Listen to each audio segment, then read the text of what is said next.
So today we are going through international stock trading. For those who are new, we just go through basics and also a few of introduction to CFDs and Forex. Though we are not offering these at AIB CFDs and Forex, but it's good you have that knowledge. You can use it in other apps. For international stocks and EFTs, we have and ETFs, we have that on our side. ETFs are exchange traded funds. CFDs are cash for difference. Then there is Forex. I'll come to all of them. And if you have any question, put on the chat.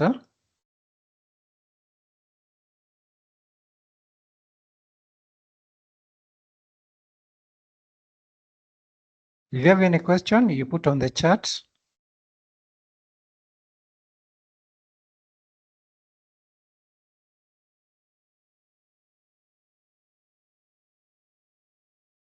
So allow me to share my screen.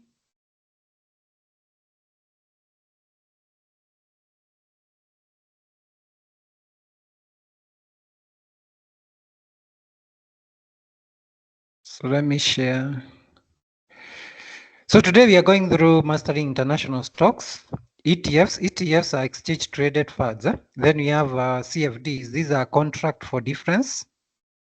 Then we have Forex. So ETFs, exchange traded funds. Then we have CFDs, contracts for difference. Then Forex. International stocks is physical shares. So let me just check whether there is any question on the chat before we start. If you have any question, put on the chat. Don't put on Q&A, put on the chat so that it's much easier for me to go through them. So let's start with international stocks. What international markets are. This is where you buy and sell company shares outside Kenya. So like NVIDIA, it's not listed at NSE. So you buy from external stock exchanges. One of them could be New York Exchange in USA. Then we have London Stock Exchange. There is also Tokyo. There is also NASDAQ and many other exchanges. Just like the way you do at NSE, but this now you are doing outside the country, but we're still accessing from Kenya. And from here, you can buy companies like Apple, Tesla, Alibaba, Alphabet, that's Google. You have Microsoft, you have Meta, and many, many more. There are over 1,000. Then you have ETFs, and we'll see as we progress on with the presentation. The difference between investing locally and globally, one of them is currency. Where investing in NSE, you use Kenya shillings. In international markets, you use USD or the currency that is supported by that market. When we integrate on DigiTrader, we propose to show you in Kenya shillings, but again, because of price movement and also the dollar rate, we have both options for Kenya shillings and USD, so that you're able to tell how much you are buying each share in our local currency. But then that means you are exposed to currency risk. When you invest in abroad, the money that you transfer in and the money that you transfer out may be affected by exchange rates. It could be in your favor or it could be against you. That is, you want to invest 100,000 Kenya shillings. It will be converted at the current rate. So if the rate is high, it means the dollar you get will also be small. When you sell and you want to withdraw into your Kenya shillings, it means again you are converting into the current rate. But AIB have footed in and given you two options when funding your account. You can either decide to transfer to our Kenya shillings, which means we will convert on your behalf, or you transfer directly to our USD. So if you have a USD account, you transfer to our USD account, or from your Kenya shillings account to our USD. So that way, you and the bank you are transferring from can take care of the exchange rate. Maybe your bank can give you better rate than what we can get. Withdraw is the same. It is you to decide, do you want to be paid to your dollar account, Kenya shillings, or M-Pesa? So the other difference is time zones. NSE starts from 9 to 3 p.m. Between 9 and 9:30, that is pre-open. 9:30 to 3, that is open. Then after that, market closes. On the app, it will show you closed. Then 9 to 9:30, pre-open. Then between 9:30 and 3, it's open. International markets, they start around 4:30 all the way to 11 p.m. After that, now it's pre-trading. Market closes, but there is still some trades that happen. That is on international markets, not NSE. You may not see those executions happen, but they do happen. But for NSE, it's only between 9:30 and 3 p.m. When active trading happens. International markets, it's from 4:30 all the way to 11 p.m. 4:30 p.m. to 11 p.m. That's time the market is open. Now, in terms of stocks to buy in ETFs, international market, you have quite huge opportunities to choose from. You have over 1,000. You'll see them when I show you the tracker that I came up with. And here you are trading with global companies, big companies. It's not like NSE where you are limited to around, I think they are around 26 or 27 actively trading stocks. ETFs in NSE, I think now we already have 2, but again, they are not active in the market. I have not seen that liquidity. In international markets, ETFs are there and they trade actively. We'll see examples. Market access channels, same as NSE, you need a broker, a licensed company that lets you buy and sell international shares. Remember, you can't go directly to NASDAQ, New York Exchange, London Exchange, and buy shares from there. You need a broker who is connected to that exchange. That's where the role of the broker comes in.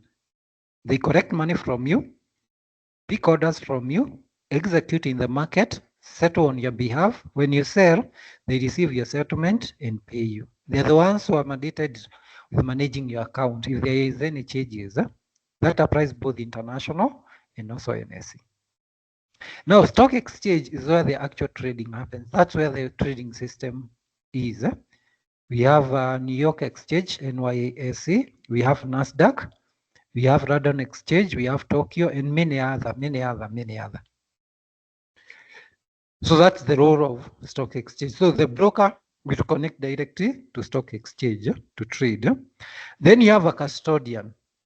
A custodian is a trusted company that holds your international shares. It works like a digital bank, but now for your shares, it's not cash. Remember, you paid the broker. Broker bought shares for you.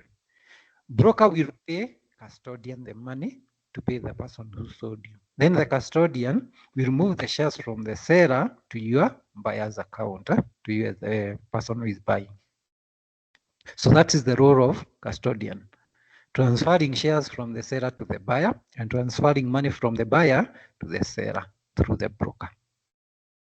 And they make sure those shares are available at the stock exchange for trading. So in our case, broker here is AIB, stock exchange. I've given you the examples. Then we have a global custodian. If you mirror that with NSE, we have broker as AIB, stock exchange is the NSE, custodian is the CDSE. So you don't interact directly with the stock exchange and the custodian. No? That is the role of the broker. So you, when investing in international markets, you need to be aware of the regulations and taxation so that you are not exposed out. That's where W8BN form comes in. So when investing in international stocks, all brokers require you to fill in this form. Most of them, they share it out with the regulators on the other side, on the foreign country. But for AIB, we are not sharing. You are not exposed to international regulations. AIB is the one that is exposed. So when you fill in the W8 Beyond form, together with the account opening form and you submit, we only update your internal account. We have already provided W8BN form for AIB. It's the one that handles your tax matters. And there is no capital gains tax. That I want to clarify. The reason why we are requiring W8BN form, it's only for withholding tax for dividend, the same way we have it in CDSE. So if you're investing in US, you need to tell them you're a foreign investor. That is, you're investing from Kenya. That's the rule of W8BN form. It helps you pay lower taxes on US dividends if there is a treaty between the two countries and they have agreed for a lower rate. So this you submit through your broker. In our case, you submit to AIB. And it's valid for 3 years, then you update after that. But for us, you don't need to worry because on our side, we are retaining, as I said, we are not submitting that to the external parties. So it helps you avoid double taxation. Imagine paying tax for withholding tax for your dividend in US, 30%. Then you come to Kenya, you pay tax again of around 5% because here you'll be charged as a local investor. You'll be paying around 35%. That's why that form is very important so that it doesn't subject you to double taxation. So there is a withholding tax. That's the only tax as a client you pay on stocks that pay you dividend. And as it is in Kenya, it is the role of the custodian to debit that dividend before they post it in your account. So the way dividends works in international markets, a company declares, for them they usually pay either quarterly, there are those that pay monthly, especially ETFs, and there are those that pay semi-annually. So when they declare a dividend, the custodian will deduct 30%, but this is not in Kenya shillings, it is in USD. So it will be very small. If I say 30%, you feel like it's very high. It's very small because it is on dollar, not Kenya shilling. And it is on the dividend that you are receiving. If dividend is $2, that's what you multiply by 30%. That's what they debit. The balance is what is credited into your trading account. You can decide to buy more shares, that is dividend reinvestment, or you decide to withdraw. When we go to fractional shares, I'll come to that so that you understand how fractionals work. You can use now dividend, if it is not a huge amount, to buy fractional shares, which are added on to your shareholdings. So that's how withholding tax works. Custodian will deduct the tax and pay. Then the net is posted on your trading account. So I hope that is clear on dividend. If there is any question, put on the chat.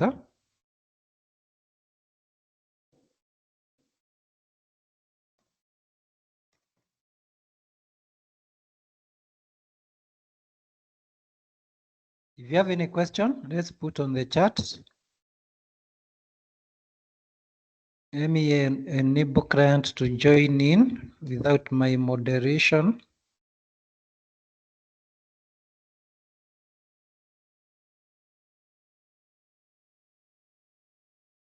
So we can continue. Yes, I'm recording some. It is recorded. I will share that recording on our social media. and also on WhatsApp channel that I usually post these trainings and other training materials, and it is a WhatsApp channel. I'll share that link. Let me see what is the withholding tax for US dividends. It's usually 30%, but on dollar, not in Kenya shillings. Do we currently have the double taxation treaty in Kenya? There is no double taxation treaty, but when you fill in W8BN form, it helps you avoid paying tax both on US and in Kenya. Ideally, most of the platforms, the way they work for international markets, they don't send money directly to you. They post on their trading account, then you can withdraw or buy more shares. So that avoids you from paying additional tax within Kenya. Even NSE, that's NSE, it is the registrar who debits withholding tax. They pay directly to KRA. They don't have your KRA details, so them they pay directly. Then the net amount is paid to you. That's why you find you don't pay extra tax on dividend, and you don't declare it when declaring your returns. Otherwise, when you declare, then it means you have to pay. Again, you are paying what you have already paid. And as I said, we don't have capital gains tax. Joe, for this one, I may need to confirm with our tax team whether there is any treaty between Kenya and US. But for now, we are subjected to 30% withholding tax. So I think we can continue. And if you have additional questions, put on the chat. I will respond as we move on. So we come to physical shares. Physical shares gives you full ownership of a company. That is, you're buying one share upwards. 1 share, 2 shares, 3 shares, 1 million shares. So when you buy physical shares, you legally own part of the company. Let's say you buy 1 share of NVIDIA, you become a part owner of NVIDIA. Just the same way with NSE. When you buy Safaricom, you become a shareholder. You're not renting or trading temporarily. You are becoming a partial owner of NVIDIA. If it is Google, you become a part owner. And these shares are held in digital form by custodian. The same way we have shares at CDSC. They're in electronic format. The same way we have shares in international market. There is no certificate. So an example, if you buy 100 shares of Apple, you're actually owning a piece of Apple, the company itself. So the benefits of owning physical shares, one, it's long-term ownership. As long as you hold those shares, you are a shareholder, and you can attend AGMs as you see the shareholder rights and do everything that is done as a shareholder. But again, for international markets, there are limits. It's not like NSE where you can just go into AGMs. That is until you decide to sell. Same as NSE, when you sell, you're removing yourself from the register as a shareholder. Then whoever buys comes in as the new shareholder. So your shareholding ceases when you sell. You also earn dividends. That is, you receive companies' profit. When they make profit, most of these companies, they decide, instead of reinvesting this profit, let's share it with our shareholder. So based on the number of shares you have, then the amount they declare per share as a dividend, that's the amount that you receive. So if you have 1,000 shares and they say we are paying $2 as a dividend, so you receive your $2,000 net withholding tax. You also have voting rights, so you can attend shareholder meetings, but this only happens in NSE. In international markets, I've never seen anywhere they usually call for AGMs. And there are no penalties, whether you attend or not. It's not like circles. I know for most of you are always worried. If you don't attend shareholder meetings, what happens? There is nothing that happens. You are not required to attend those meetings unless you want to.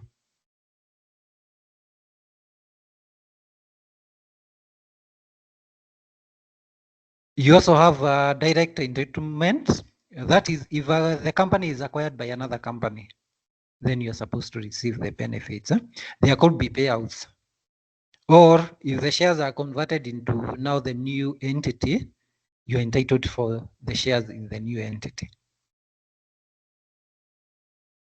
So there are some shareholder rights you need to know, but most of these they apply to NSE. One of them is voting rights. You can actually attend AGMs and vote whenever they are voting either for merger, board members, if it is dividend, and it is usually every one share holds one vote. But this mostly happens at NSE. You rarely find it in international markets. Then dividends, as a shareholder, you're entitled to share part of the profit. This is what is called dividend. It could be in form of cash or in form of additional shares, which is called bonus shares. International market, there are those that pay monthly. Most of them, they are ETFs.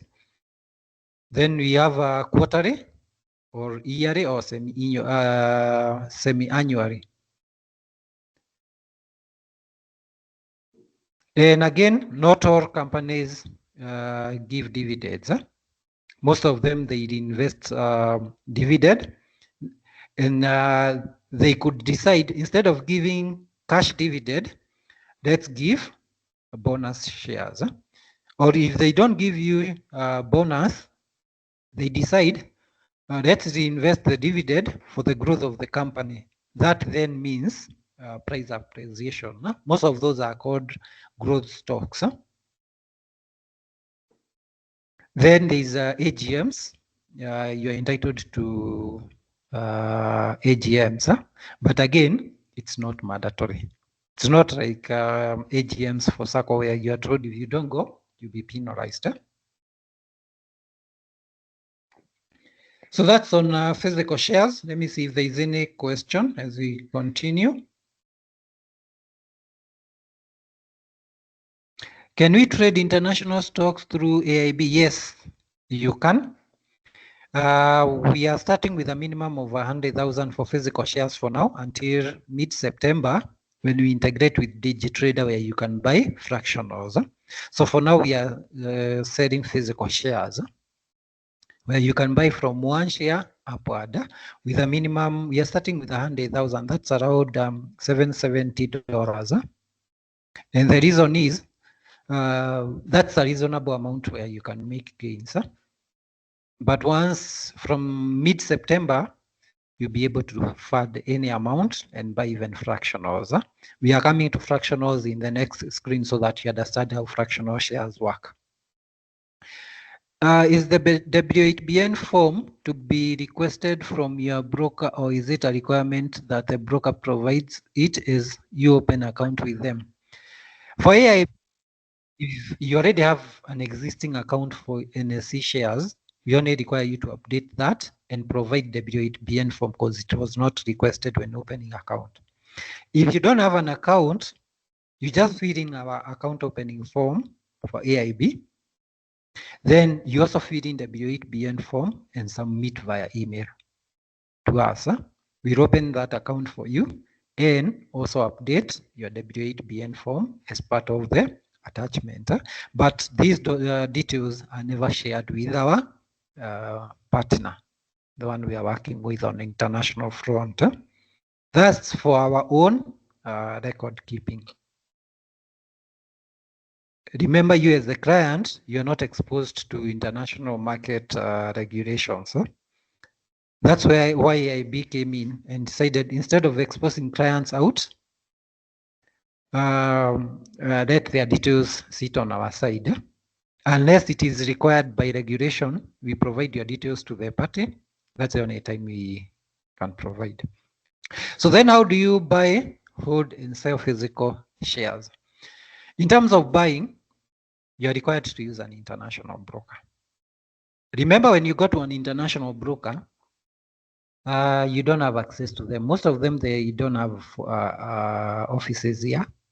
And if they do, there is a process you need to go through. That's why EIB, we came in and decided, why not use a local broker whom you have access to, who is regulated by CMA, whom we have worked with at NSE, and you have seen their services. So for international broker here, EIB have rooted in, you don't even need to worry about your stocks. They are safe. And remember the statement that you get from us, portfolio variation and broker statement. When we stamp them, you have full authority and ownership of share. You can present that to any bank and get loan. But for international stocks, you can't use that. It's only for NSE, CDSE. Because most of the banks, they have agreement with CDSE to use shares as collateral. But for international stocks, as long as you have a stamped statement from us, that you can present anywhere. Statements on email and also DigiTrader, they are full proof of your ownership. But remember, without our stamp, you can't present it anywhere. It's just to control fraud. That's why if you are required to present a statement either for NSE or international stocks as a proof of ownership, maybe you want to secure a loan, you must bring it to us, we stamp for you. So the next step after you identify broker and open account is to search for the company you want to place order for. That, I think, in the previous tutorials I've shown you, there are sites that you can use. And I'll just briefly go through them after when we go to the tracker, so that you can see where you can get information without even contacting any broker. Then you make a decision on your buy order or sell order. You need to decide the number of shares you need and the price. That's what you submit to us, and we place that order on your behalf. So the orders currently, they are coming through our trading desk via email. But from mid-September, you'll be the one now submitting directly from the app and portal. And payment is in USD, because most of these international stock exchanges and custodians, they pay in USD, not in Kenya shillings. That's why EIB, we have two options. When you pay in Kenya shillings, we convert to our USD, then we pay custodian directly as USD.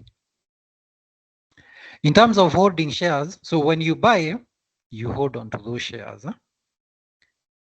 Holding means you are not selling. You have bought, but you are not selling. You have not placed a sale order for the period that you want. Remember, stocks are held by custodian for your lifetime, and you can pass them to your beneficiary through letters of administration. We have done that, how you pass your wealth. We did it on Wednesday, and I'll be sharing those videos. How you pass your wealth to your beneficiaries. You don't want to buy shares, then they are there. When you're not there, they'll never help anyone. Or maybe some clever people out there, they identify these shares don't have a beneficiary. Though the market is fully protected, those shares, they just remain there. Nobody can take your shares. Even if I, Peter, go to CDSE, they will send me back to the broker. The broker will send me to the court. The court have to make decision. Remember, now the court will send me to the local chief and the local administration of the area of the deceased to confirm that I'm the legal owner. The chief will send me to maybe mzee wa kijiji or to the family. So it's not that easy. You can't steal somebody's shares. So the shares are held safely by global custodian on your behalf, and there are no paper certificates. They're in digital form. In Kenya, NSE, your shares are held by CDSE, marked to broker X. So until you sell, those shares remain with CDSE. Broker can't give any instructions without your authority. You are the one who is supposed to provide the order via email, via call, or through the digital platforms. That's the only time those shares can be sold. And you can view your holdings through maybe our app or online platform. We have also automated now from custodians. You are able to get your portfolio valuation, including how your cash have been used. Remember, at NSE, you only rely with the broker. In our case, in international markets, once you integrate with DigiTrader, you have two statements. You have a statement from custodian. There is a portal to log in, and also an email. And then you also have a statement from EIB. No, you have bought, you have held for some time, they have appreciated, you have made some money.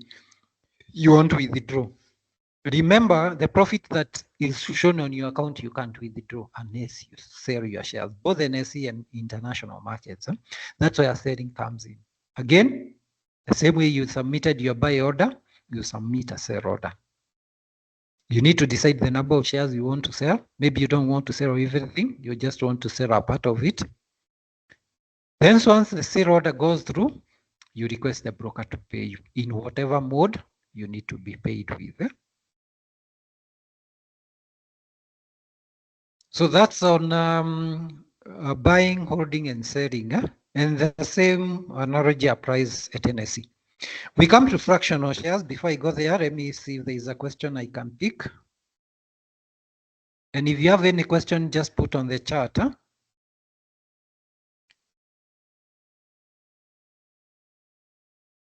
Okay, let's proceed. Can you hear me? Maybe just confirm whether we are still together. And for those who are joining, this is Peter from EIB Axis. Today we are going through physical shares. Just confirm you can hear.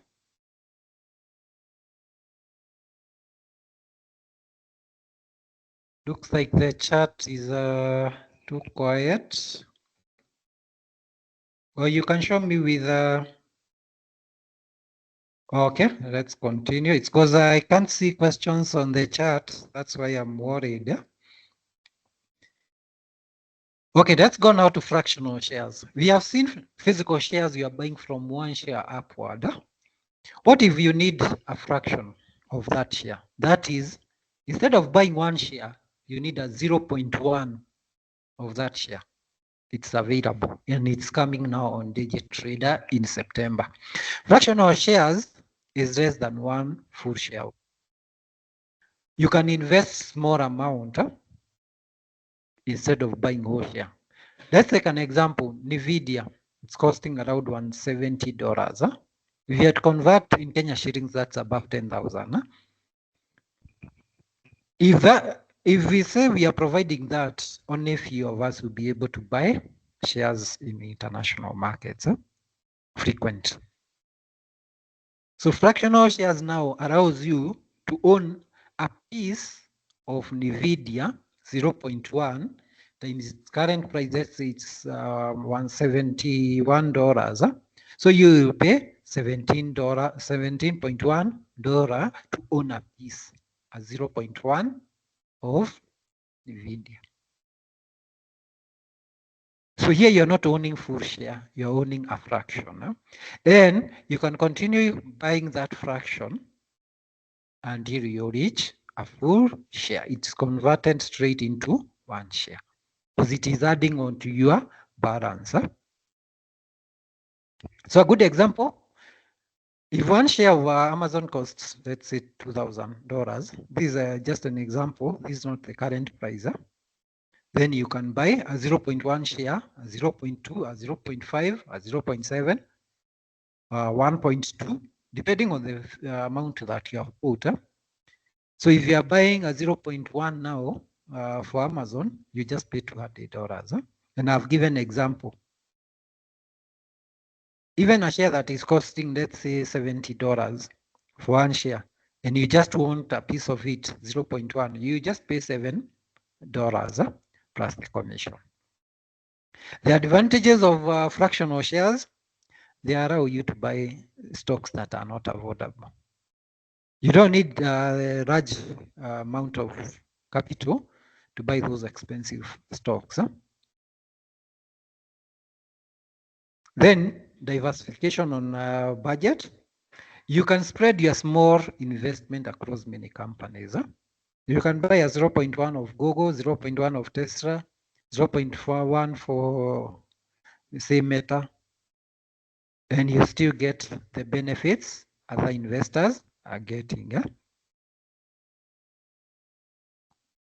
And it's great for beginners. Huh? You start small, where you learn how market works. After that, when now you are ready to even invest in higher amounts, you can go for physical shares. Huh? And fractional shares, you are entitled to dividend. If they say one share is $2, then you get 0.2 times 2.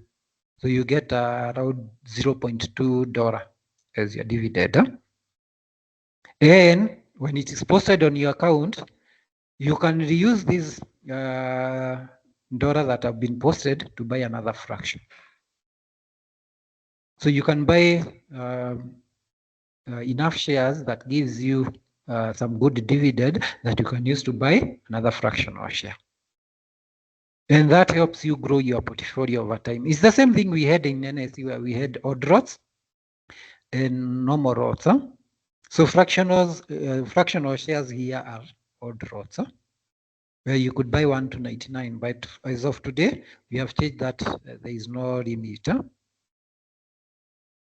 So that helps you grow your portfolio over time. Huh?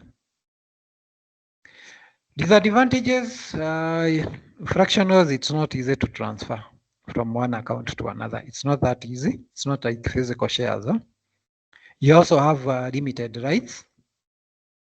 And sometimes there is liquidity issues. Huh?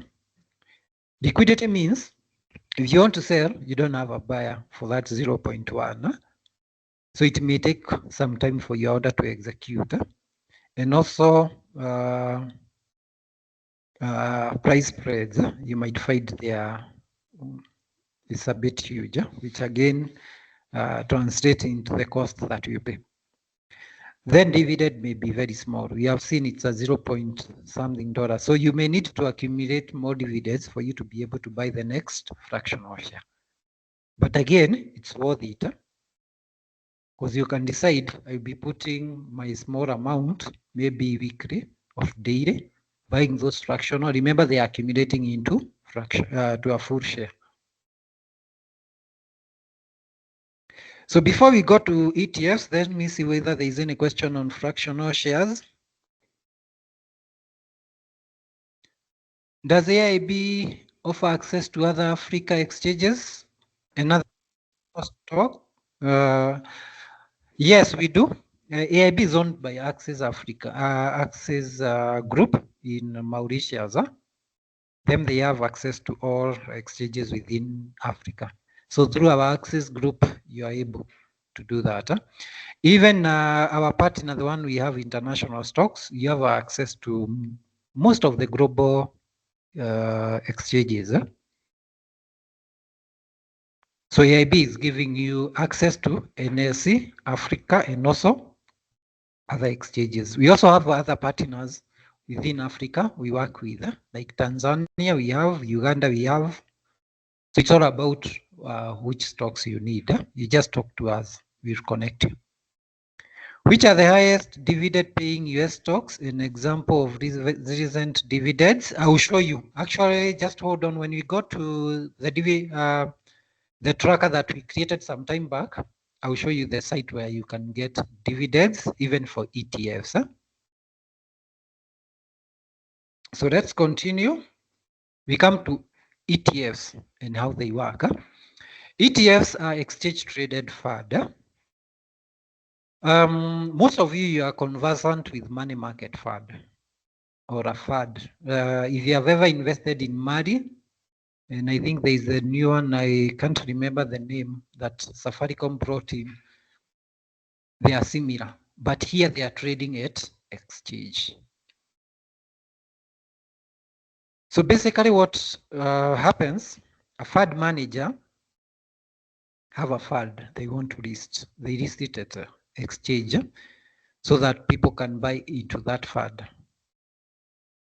So that's why they are called exchange traded fund.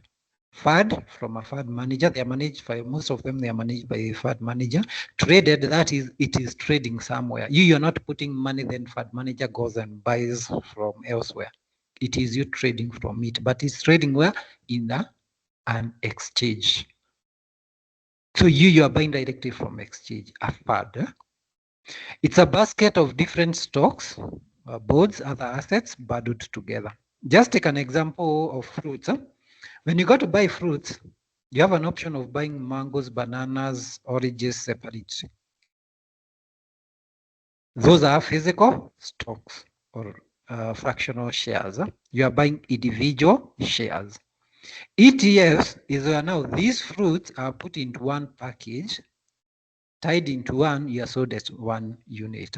So you are buying your banana, mango, melon, packaged as one unit. So you are buying NVIDIA, Google, Apple, packaged together as one unit. They make up, they have the percentage they make up within that ETF. And I'll show you how you can get that. How many units of percentage of NVIDIA when you buy SPY or VOO, how many units of NVIDIA you are owning, Microsoft, Tesla. Information is out there for international stocks. For NSE, as I said, information is not accessible. And we'll come to that, you see why it's not accessible. Otherwise, if it was accessible, you'd do so many things. Huh? So with ETFs, you buy it from a stock exchange, like just like a single share. So you're not giving a fund manager your money to go and buy stocks. Huh? Fund manager is not guaranteeing you any returns at all. You are buying from the market the same way you buy shares. You own one unit of VOO, SPY, triple Q. When price goes up and you sell, you make your gains. Huh? If that ETF within it, the shares within it declare a dividend, you are paid. So that's the beauty of buying ETFs. Huh? You are buying expensive stocks, maybe at a lower price. Huh? And again, it helps you own so many stocks. Huh? Like S&P 500, it allows you to own top 500 stocks in NSE, in US market. Huh? Just with one unit, you have owned a piece of each, the 500. Eh? And I'll show you how you can get the makeup of those companies that are within that ETF. Huh? So the way it differs from individual stocks, ETF, you are buying a group of stocks, huh? Where individual stocks, you are just owning one company at a time. So when you buy physical stocks of each, you are owning each company at a time. ETFs, they are grouped, you buy as a group. With one ETF, you are just diversifying immediately because you are buying different stocks. Huh? And ETFs usually have a lower risk than buying a single company because within ETF, if one company price goes down, it is averaged. Huh? So the risks are lowered. Compared to buying NVIDIA as one unit, Microsoft as one unit. When NVIDIA goes down, you are losing directly from NVIDIA. So if one stock of in the ETF drops, the others in basket can offset it. It's like rebalancing. The same way we did with NSE and also international stocks, portfolio rebalancing. I know most of us, we don't do that. Where you go and check, how is my portfolio doing? The stocks that are making losses, do you sell them and buy stocks which are giving you dividend and recover? That's what is called portfolio balancing. You check your portfolio, see how it is performing, decide. Some stocks have improved. They don't give you dividend. Do you still continue to hold them? You can sell, buy another stock that is giving you dividend. There are those that have lost in price. Are they giving you dividend? No. Do you continue holding to them and wait until you lose? You can sell. Yes, you're selling at a loss. Don't withdraw that money. Come buy a stock that have declared dividend.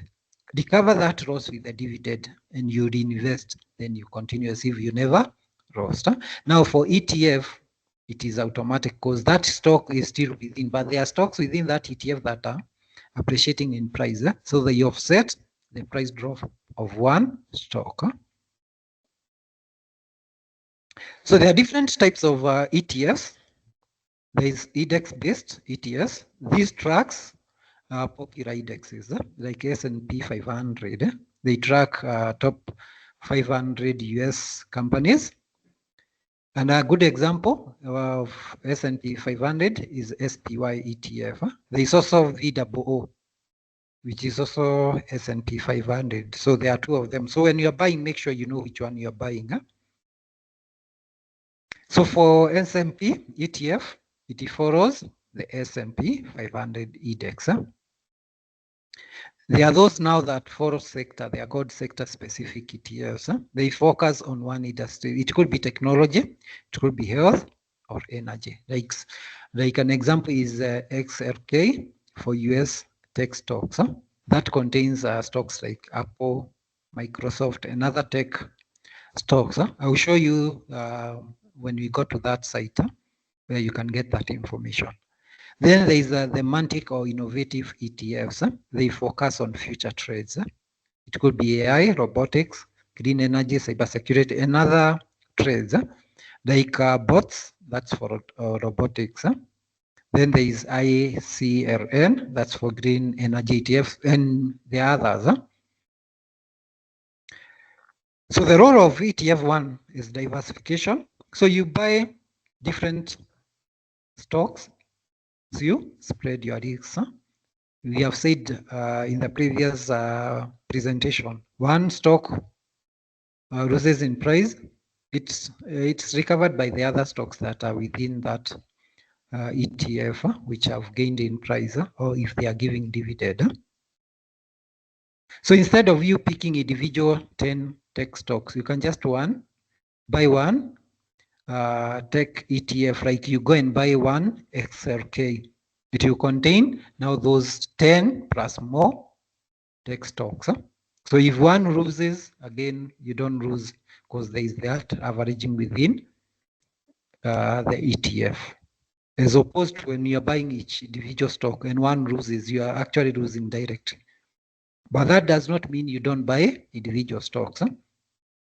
Then there is a passive investing strategy where you don't need to pick individual stocks. You don't need to even think what stocks are there. You only need to check the performance of that ETF.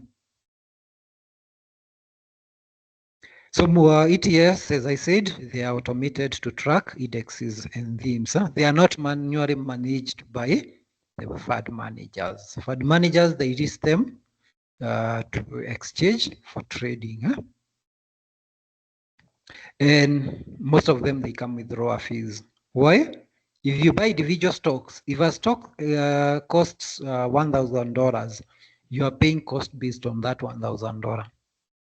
And if another one is let's say $10, you are paying lower cost based on that stock. Now, in the ETF, remember the prices based on the makeup of the stocks within, the prices are very low. So you find you are paying lower fees, and also they are good for long-term growth. So before we go to our tracker, and also I will start with the site where you can see everything. Then we go to the tracker. I've already now added all the stocks and all the ETFs that are available. I'll just briefly go through it. In the previous one, I've shown you how to use this Google Finance formula. Before we go to that, let me pick a few questions, if there is any. Let's see. Okay, for the dividend, actually, I will show you next. How does one transfer shares from one broker to the other, including the fractional shares? For international markets, it's not possible. It's only possible in NSE where you fill in the form and transfer brokerage. International markets, custodians are different. Remember, even exchanges are different.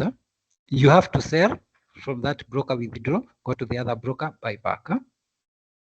But I will also talk to our provider, we see if they allow that in their jurisdiction. It could be there. In Kenya, it's not possible. But within international markets, I know it could be possible. Do you think allowing odd lots in NSE will create an artificial hype of shares? Is closing date for dividend also affected by 10% rule? I think this is on the NSE side, and I'm happy to answer this today. Odd lots, allowing it to go together with the other shares, it will not create artificial hype per se. Remember, the prices are affected by many factors. One of them, demand and supply. The other one, company performance. The other one, politics. The other one, the traders themselves. Because remember, they are also trading directly. So with NSE allowing one share trade, it has its advantages. It will excite the market and people will come in. You find some shares prices going up. But it also has the potential of prices going down. Why? One, people will buy for the first few weeks.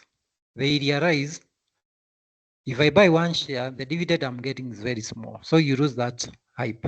Again, demand. And then there is oversupply, the prices start coming down. People panic. You want to sell all of you now that one share you bought. Without information, people start selling. Again, pushes the prices down. So you see both ways. Prices going up, prices going down, depending on the demand and supply.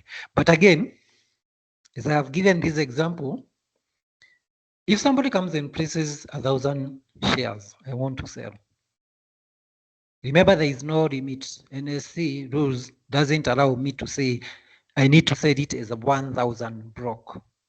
Anyone can buy from it. Then 1,000 people comes and places to buy just one order. What happens to my trade?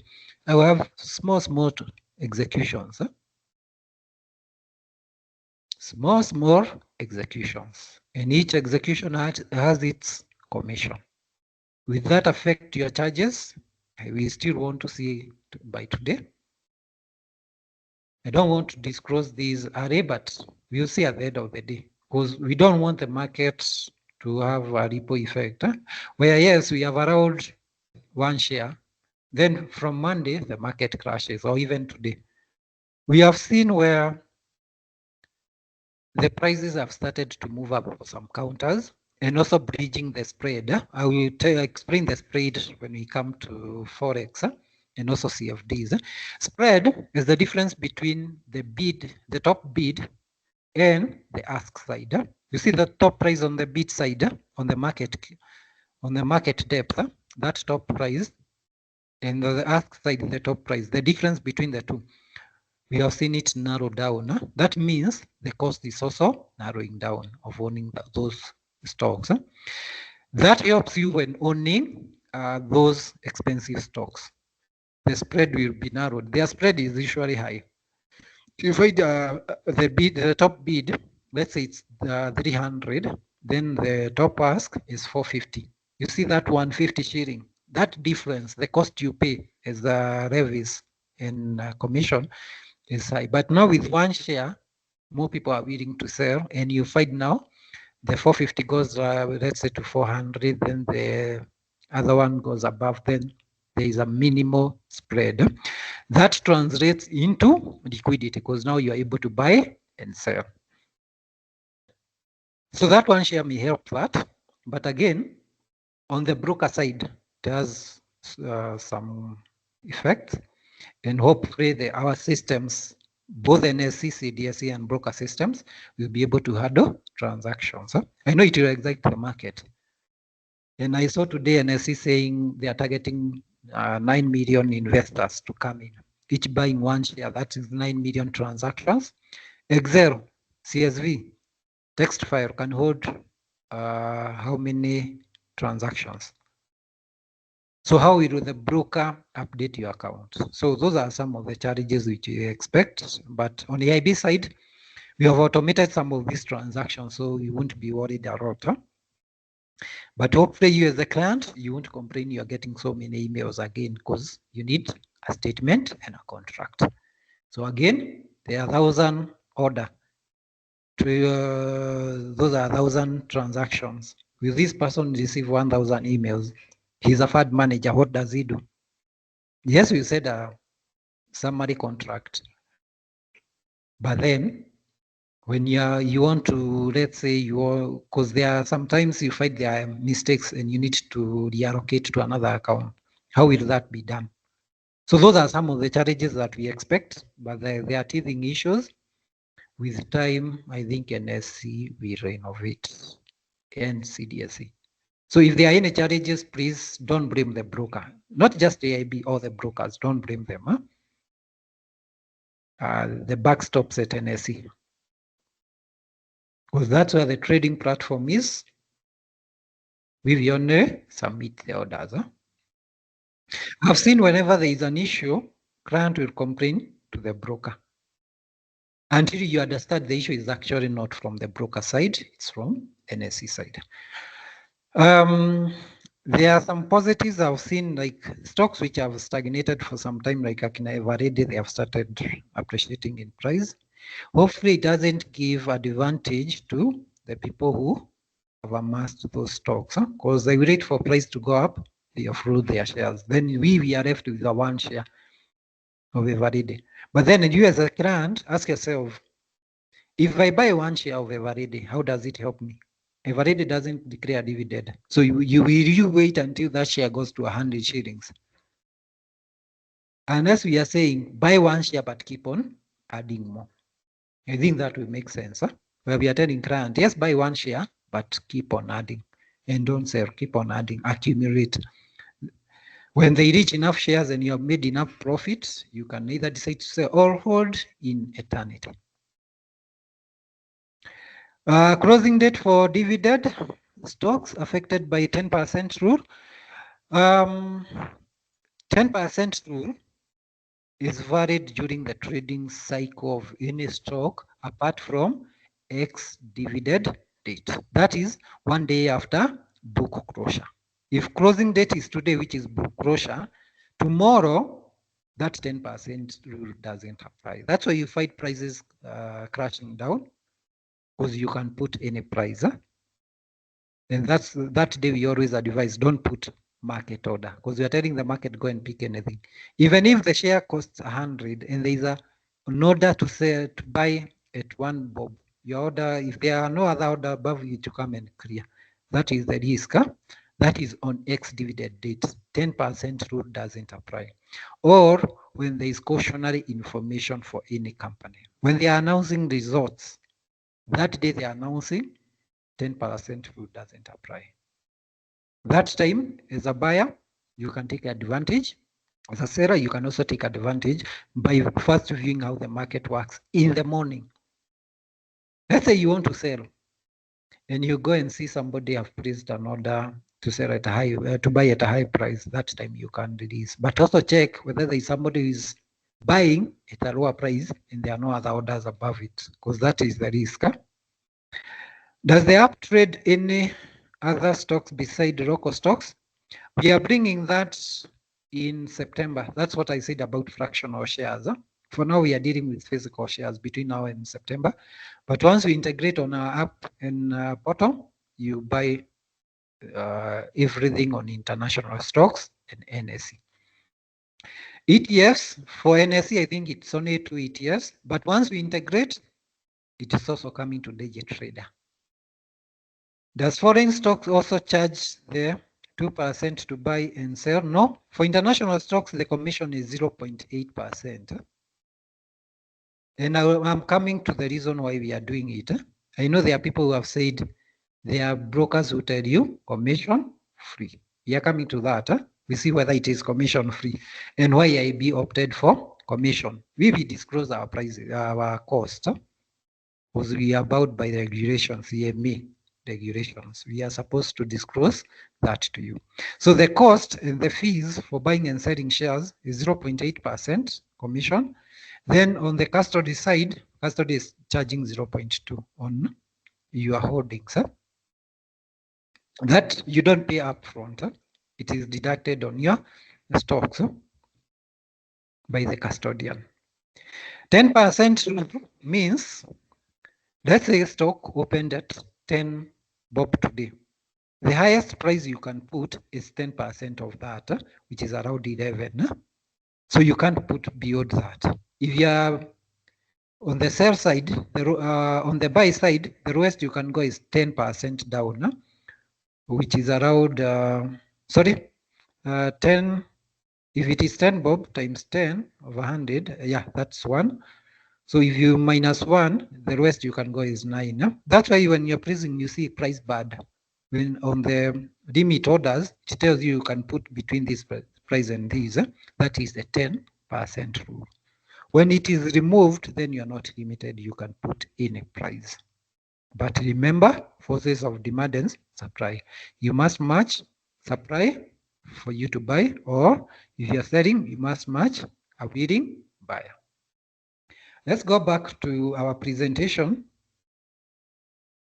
So today I want to show you an automated Google Finance tracker. I'm just using a very simple Google Sheets formula. It's Google Finance, where you put in the ticker, that is the name, the symbol of that share or ETF, then whatever you want, its price or name, and it will put it for you. So these are free because I'm the one who have developed, so you can use it. Just, I'll show you how you can save a copy for yourself. Then you're free to use that copy and create any dashboard you want with Excel formulas. For NSE, unfortunately, you can't use this formula. Why? There is limitation for Google Finance API to access NSE data because of NSE data vetting. NSE data is not publicly available. And I hope now they have innovated one share. Let them innovate on data. They give access to that data without charging. That way, as an investor, you can be able to create so many apps, many dashboards, even automated, I don't know how I can call them, as a developer or as Excel expert. Let's say you also know programming. If you use a Microsoft Access database, you can create so many things with these formulas. Unfortunately for NSE, it's not supported. That's the downside. So you see how you can add sorting, filtering, enabling auto refresh on your browser using browser extension so that you can continue working on your other stuff. Then the tracker keeps on refreshing data for you. You can also include some notes, buy, hold, sell using Excel formulas. You can use also, you can do color coding and so many things you can do. Let's go to that. Let me stop sharing. I'll start with the site where you can get information, then we come to the tracker. Let me open let me share because there is nothing to hide here. Let me share this. Let me pick this question. What is the minimum investment capital required to CNYS? I hope this is New York Stock Exchange, stocks and ETF. As I said, we are starting with 100,000 or $770 for physical shares for now, between now and September. Just to control even the traffic, because you see the orders, they are coming via email. So if you open up to everyone, we'll be overwhelmed. And remember, there is a timeline for you to get that execution. Once you go to the trader, you are the one now trading, no minimum. You have even access to fractional shares. It's your money that you dictate what you want to buy. So I hope Joe have answered. If it's not clear and if there's anything that is not clear, please put on the chat. I want these trainings to be helpful to you. Let me actually share where I most of the time I post my trainings, which are beyond even NSE. That's WhatsApp channel. You only need to follow it up. You just follow that channel. Let me share link to our website where you can find a link to our Telegram groups. Research. Let me share this. Here you get even the channels. So the difference between our WhatsApp group and the channel, WhatsApp group is for research. Purely research from EIB. The channel, that's where now I'm posting trainings. Whatever we are doing, remember EIB doesn't support Forex, CFDs, funds, that's money market fund, savings and circle. So I also do that without any charge. We don't charge, I don't charge. We don't charge, I don't charge. So I know most of the clients ask, is this free or does EIB charge? Even visiting our office, we don't charge. Confirm you can see that Google page, because that's where I want to show you the links. Just confirm you can see. And for those who are joining, I'll share these recordings.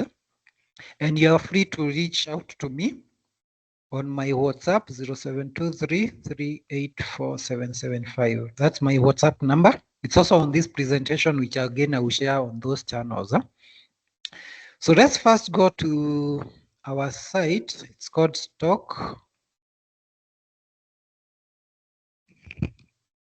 stockanalysis.com. It's free. Yeah? You don't need to pay anything. You don't even need to log in. So from this site, you have access to all stocks, IPOs, ETFs, news, including dividends and everything else you need. Unless you want to go to Stock Analysis Pro, you don't need to do that. Let's start with the stocks. At the stock screener, you can see all the stocks. NVIDIA, how it's performing, and you can add fields, additional fields. You can see even the closing price, the change, even things like PE ratio. If you click on it again, it opens more details where you can see even these graphs. And these graphs are different from Forex. For Forex, you actually even need the last 1 second. For stocks, you only need to go. You first check 1 day, you go 1 month, see if it has been going up. Go year to date, that's from January to date, how it has performed. Then 1 year, just by observing without any technical analysis. Now, if we start from March, that's when it started to date, you can see the prices have been moving up. Then at one point, around 2025, it went down, then it went up. Then you come back to 5 years, again, it has been going up. Then within 2025, there is a time it went down, then it has started going up. Within 1 year, there is that fluctuation, but not that much. Why do you need this graph? Just to check, is the current price the highest it has ever gone? If it is, let's say in 2024, it has gone up, then went down, then up, it tells you the possibility of it going up again are slim. So that means you need to do more technical analysis. However, if the counter have just been going up, it means there are chances of going up in future. Why is this case? Like NVIDIA, the price have been going up, as you can see, but it's a very volatile stock. Why? It's because of its innovations. It's the one that is supporting most of your laptops, graphic cards. Most of them, they come from NVIDIA. And I think they have also gone into AI. So with that growth, you expect the price to keep on improving. But again, always check news. There is a stock I want us to pick. I saw some news yesterday called Apple. So you can search up there, then you open. That's how it has performed year to date. At one time it went down, but it has started to peak. There is some news I saw. There's something they are doing with Trump, I think US. They are developing, there's an innovation they have come up with. I would expect this price now to start going up. So those news, they translate into performance. So here you have financials where you can check even whether the company have been making profits, because profits translate into dividend. So you can scroll down and see all the details. But again, if you're not technical, you don't need to open even balance sheet. But here you can generate. For NSE, unfortunately, I would like anyone to show me a site where you can get this information straight. Not from the company itself. You're going to Safaricom website. Even website for Safaricom, they just give you the audited and unaudited results. But again, are you able to get compiled information like international markets? You can even see forecasts in terms of where the price is expected to go up. You can see there is the green, the highest forecast in 2026. There is a prediction of up to 300. There is also 237 or it going down. And you only need to check where is this forecast coming from. Analyst rating. Just show me in Kenya where you can see analysis for stocks from different analysts posted. I think these are some of innovations for you, for those of you who maybe want to do some of innovations, Gen Zs and even millennials. These are things you can start thinking about NSE. Let us challenge NSE. Let this data be given out. Let's challenge the regulator. Because from just these people, even if you click on one analyst, you can see even what they are giving, even the recommendations. Let me go back. Even you can see the rating from the people who are using this site, how they have rated those analysts, and even the price targets. You can go to statistics where you can see everything. Dividends. For the client who had asked the dividend, this is the information. For each stock, you can see dividend yield, the annual dividend, even the ex-dividend date. For those who already have Apple, in August 11th, that is when, that's this coming Monday, there is a dividend that will come in. A small dividend out of this. It is quarterly, so it is this 1.04 you divide by 4. Around $0.25 will be posted in your account. August 11. That is if you have those shares by the close of day today. So on the payment day, they usually even give you the payment day. It's August 14th. It's not like here in Kenya. Ex-dividend. So book closure is today. Because ex-dividend date is 1 day after dividend have closed. So if you have shares on that day, you get your $0.26 at this day, August 14th. Then after some time, they will tell you the next dividend when it will be paid. But you can always predict because it is quarterly. The next quarter, there's another dividend. You can even see history in terms of Apple price. And you have the graphs. Let's go to exchanges, stock exchanges. We have talked like in Tokyo and the rest. They are here, all of them. All these. And you can see what trades in each stock, like NASDAQ. If you click, all these are the stocks that are listed there, including their performance. I hope I'm not giving you too much information. And these are free tools. Let's go to ETFs. I won't go into details of these. Let's go to ETFs. You go to ETF screener. It will give you all the ETFs. You can see VWAP, as I told you, is a Vanguard S&P 500. Then you have a S&P 500 ETF. We have triple Q. We have Vanguard itself. It's here. And there are many. There are 221. There are so many ETFs. If you open like VOO, if you want to see the stocks, you can even see the price movement. You just go to holdings and you can see the shares that make up that ETF. With, as I said, weight, the percentage of NVIDIA in this ETF. It's that. Microsoft holds that. Apple holds that all the way down.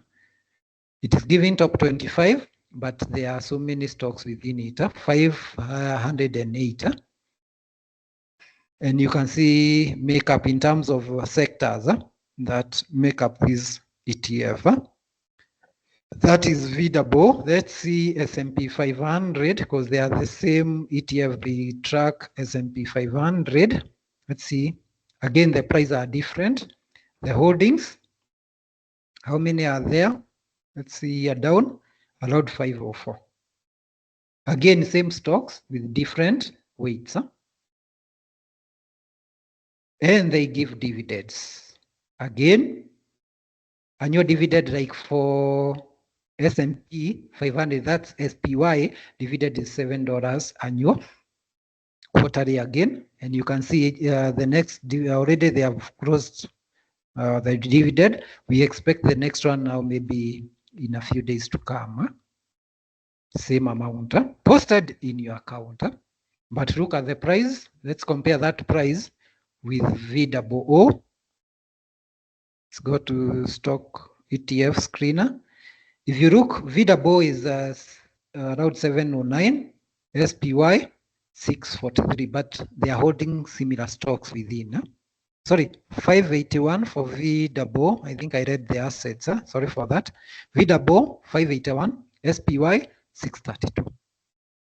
But again, dividends, in terms of dividend, Vanguard one, 6.93. So you only need to make a decision which dividend you'd like to get. Then you buy that ETF. That is, you come and buy either one VOO with that price of 581. So you pay that price, the cost. If you want 10 units, then you multiply the stock price times 10 unit factor cost. There is IWV dividend, again, $8. And again, you can see the stocks in the sector and also chart. That is the graph. And there are many information you can, there's a lot of information. Even in terms of asset classes, there are those that track fixed income, that is bonds. There are those that track alternatives. I'm trying to look for these ones. They have different assets. Assets means they contain shares, ETFs themselves, funds, like this one contains shares, funds, ETFs, and I believe bonds. So you have different asset classes for different ETFs. There are those that track commodity, currency. There are those that track shares like these ones for equity and others. Let me not go into details because then we'll run out of time. And you have ETF providers. As I said, ETFs are provided by fund managers. They're the ones who manage these ETFs. We have BlackRock, we have Vanguard. If you want to see JP Morgan and many more, if you want to know which ETFs they provide, they are here. IVAA and others. That's for Vanguard, BlackRock. If you go to Vanguard, again, they have their ETFs. Then within the same site, you can see even IPOs, upcoming IPOs, recent IPOs. Why do you need this? These are stocks which are recently listing. You only need to check what that company does. Does it have a future growth? Then you can decide to buy. Like the reason why I've scrolled down, there's a company I can see, I'm not sure most of you whether they know is Figma. They provide software, I think, for graphics design, if I'm not wrong. You can see it listed at $33. It's currently at 78. It is just listed recently, July, but between July and now, it have risen twice the price it came into IPO. So I hope now you start understanding. You have a lot of information in international market that can help you make money. You can come and check the next IPOs, upcoming IPOs. They are here under calendar. And just check how if this company risks, how its future. Like you can see it flow in I'm trying to look for a company that we can relate with. These are just a few. Don't know whether there are times you find their meaning. Just check what that company does. By just clicking on it, let's just go to this. You can just get an overview of what that company, even the news. You can just check what they are doing. It's a medtech firm. So you expect this to innovate around health using technology. So you'd expect after they list, the price may go high. So the IPO is coming at 19. When it lists, that date is listing, I think it is already, it's already noted to be either August. Actually, it is today. So by Monday, you position yourself buy. Then you track its price. If it goes up, sell, go to another stock. And you can see even those which are at the stages of filing IPOs so that you prepare yourself for the next listing. Unfortunately, in NSE, this information is not available. So let's get out of this site. We go to our tracker. Let me see if I can get it. Sheets. I have nothing to hide because I'm not logging into my account. It's already defaulted. But with the J there, you can relate it to the other sites that I'm sharing. Let me just see if there is any question. There is a TradeView. Yes, TradeView. There is also Yahoo Finance. There are so many. There are so many. There are so many sites. You only need to check which gives you the information that you can work with. There's this presentation and the one that took. Just join that. Just follow this WhatsApp channel. Let me just pick the channel again. Good. Good, CK, for sharing these. Thank you, thank you. Just Beth, just follow that channel. I'm sharing all the videos. Also, because some of these products we don't offer at AIB, like Forex and CFDs. I'll also be doing those trainings, either alongside NSE and international markets, or over the weekend, or when I find time for those who will be available at night. I'm happy to do these.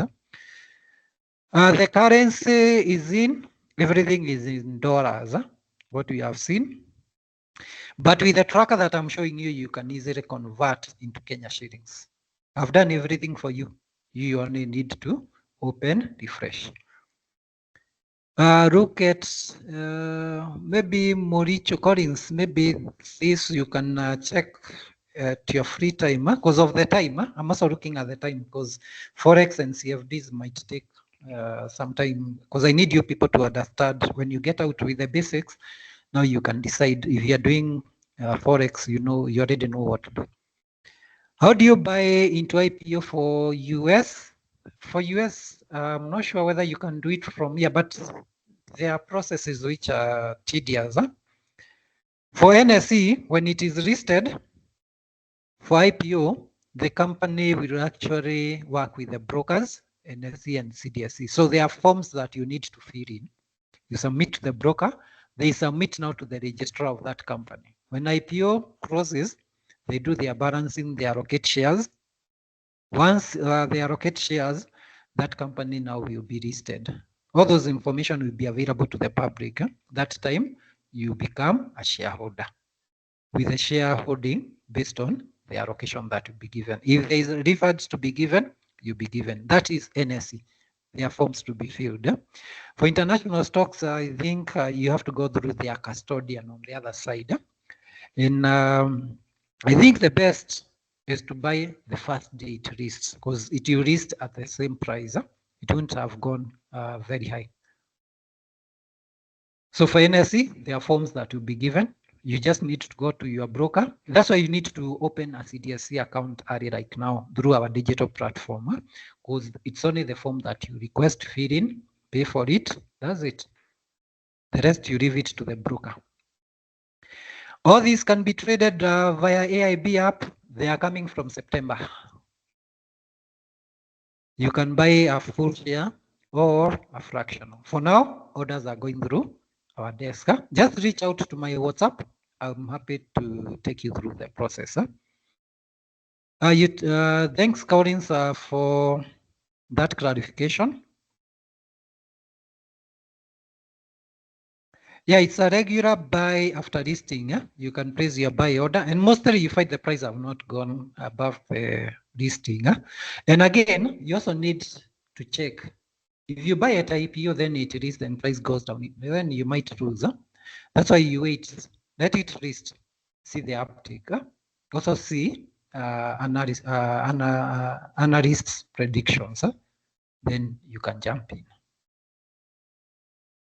I think we can go now to our site. Let me open international stocks sheet.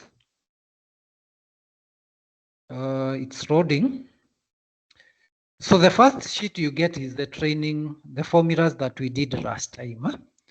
But I've done a tracker here, tracker for shares and tracker for ETFs. So this contains all those stocks you have seen. Let me go for shares. It's refreshing.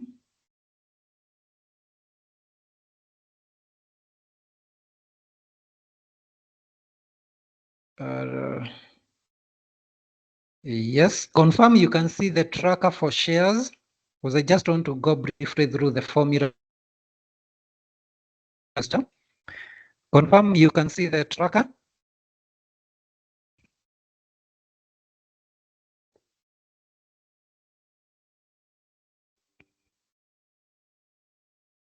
Let me share that link for those who may want to follow together with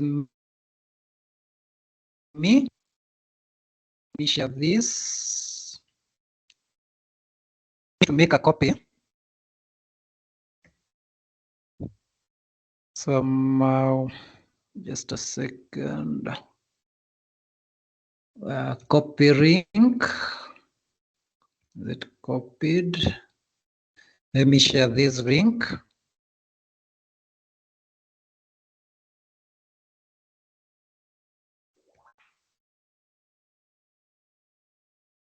So that's the link for spreadsheet. For those who want to follow together with me. The training sheet is because of the video that we did last time. That's why I have not edited it. So that for those who want to follow that video to know how I did the formulas, they are able to do it. That's why that sheet is still there, the training sheet. The tracker sheet for shares contains all the stocks, around 1,000 and something. And you're free to add, just make a copy of this tracker on your side.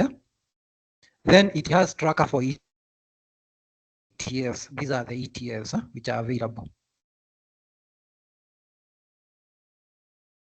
It's taking time to load on my side. These are the ETFs. And you can add more information. Let's go to tracker for shares because the formula is the same. Let me scroll to the top. So we have the market. These I fed in manually.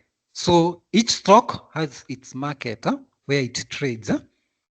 Then you have the code. This is the code you can tell the broker. If you want to buy like the first stock ABN, you give the broker ABN now plus the share name. The share name is put using Google. Let me expand this maybe. Let me scroll. So I'm using Google Finance, then the code, then under the symbol, I put the name. So I'm putting the name for this stock. So it pulls automatically from Google Finance.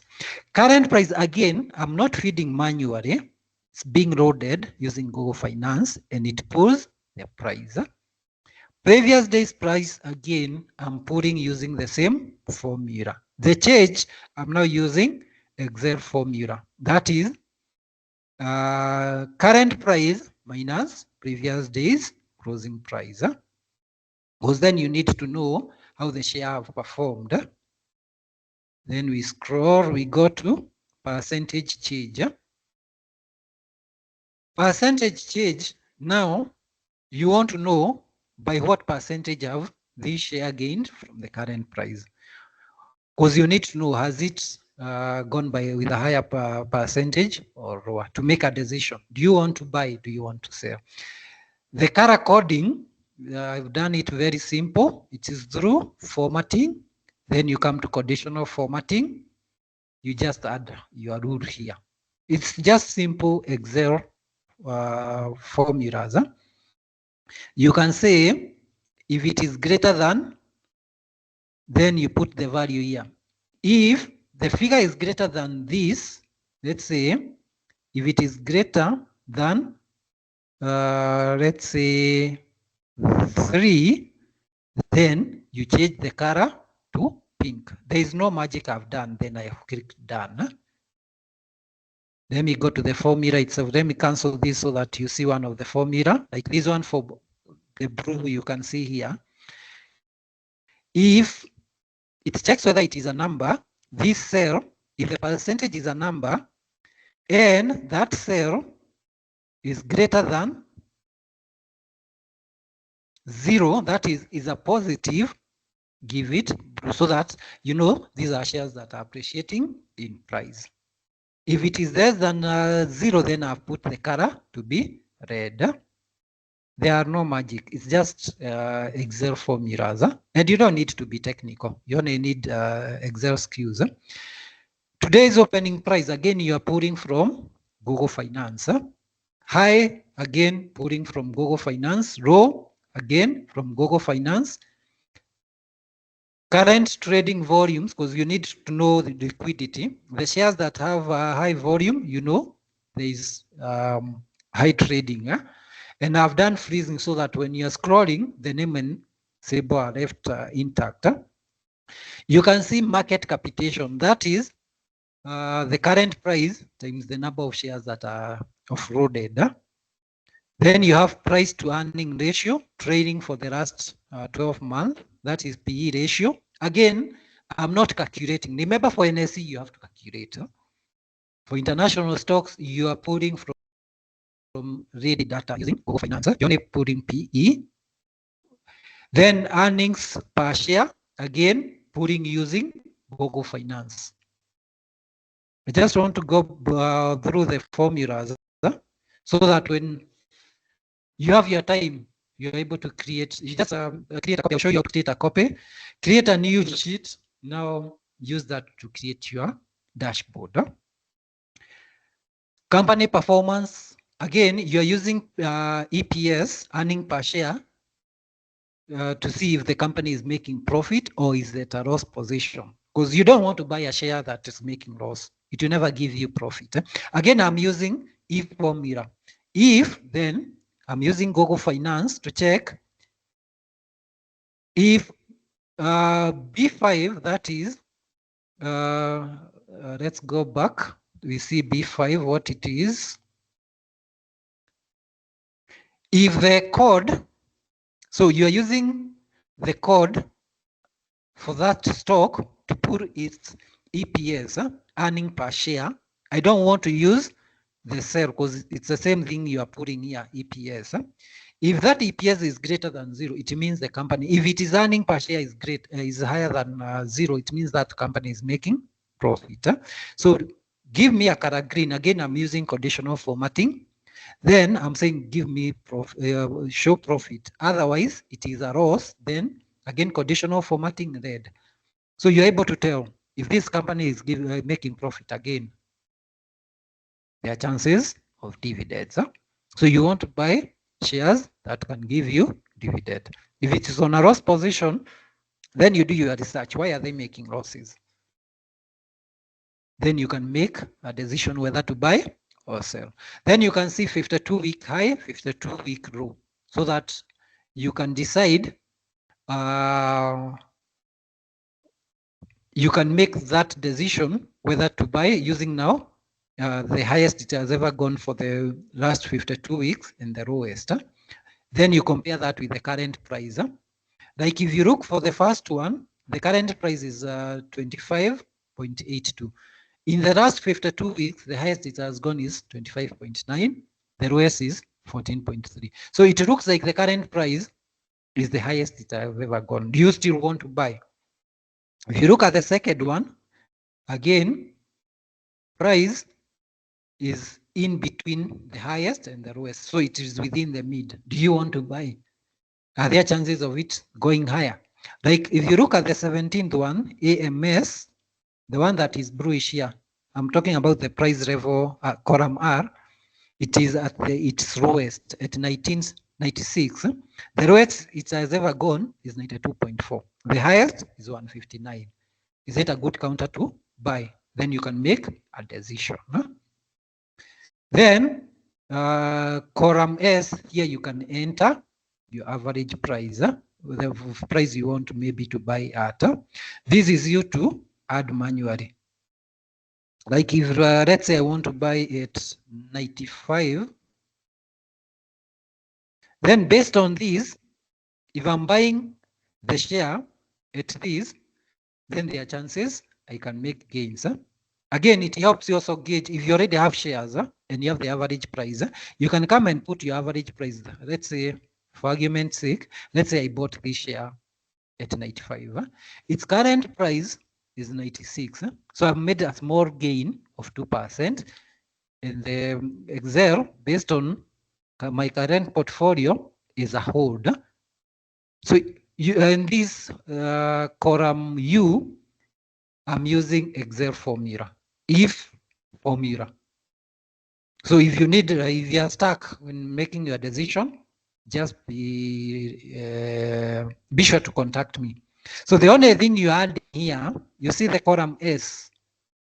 If you already have those shares, let's say the first one, let's say I bought at 14, and I want to know whether I've made profit. I just need to put the price, and it will tell me based on the current price, I've made 82% gain, and it's telling me I can consider selling because already I've made gains. I only need to go to that portfolio, check how much of a gain I've made. Let me return these zeros because I know most of you will also save. That's why I put this as 0.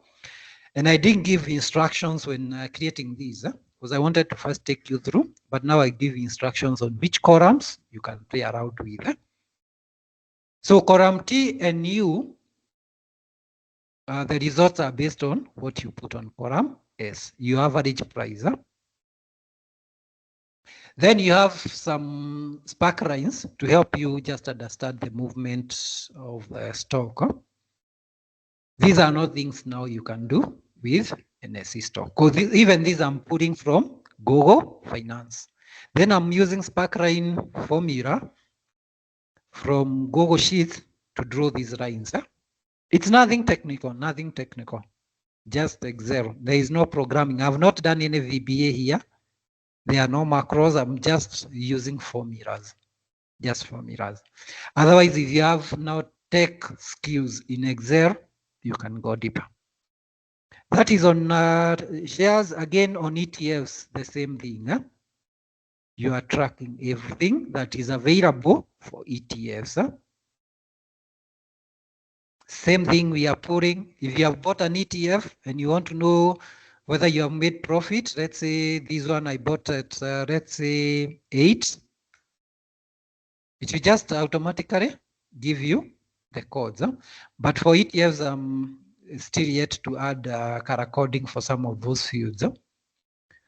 And you are free now to create a copy. Remember, this is a shared worksheet which you can't edit. You just go to File, then you click Make Copy. Make sure you're logged into your Gmail. Give it a name, select your drive, click Make Copy. Immediately you'll be rerouted to another tab. This copy belongs to you. When you log into Google Sheets, that is your Excel template. You can do everything with it. Just try that. Try to even edit. You see, you can make everything. Like if I change this to, let me pick a crazy example. Let me see if there is a stock I can remember. NV.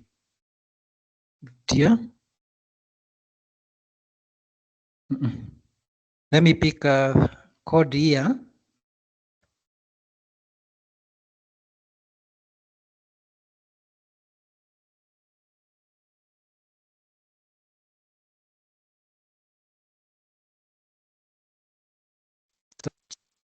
So too much data, it's hanging. But feel free, let me close that. Feel free now to do anything you want with that sheet that you have created a copy. It has so many stocks. Let me see if we can scroll down.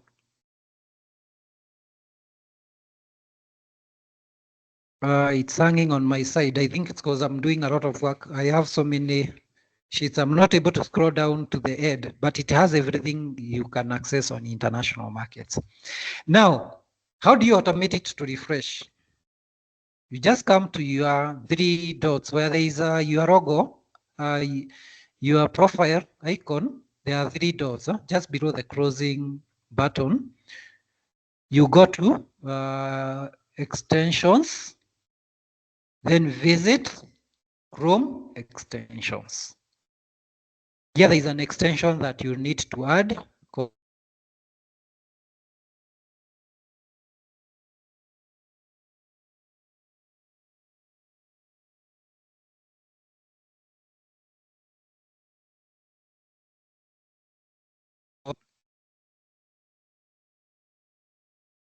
Then you search for it. There are so many. You just pick one, but you won't. But for me, I usually use this one. I prefer using this one. Let it load. I've already installed. Once you install, you just click add to Chrome. It will just be added, because mine is already added. Then you go to extensions again.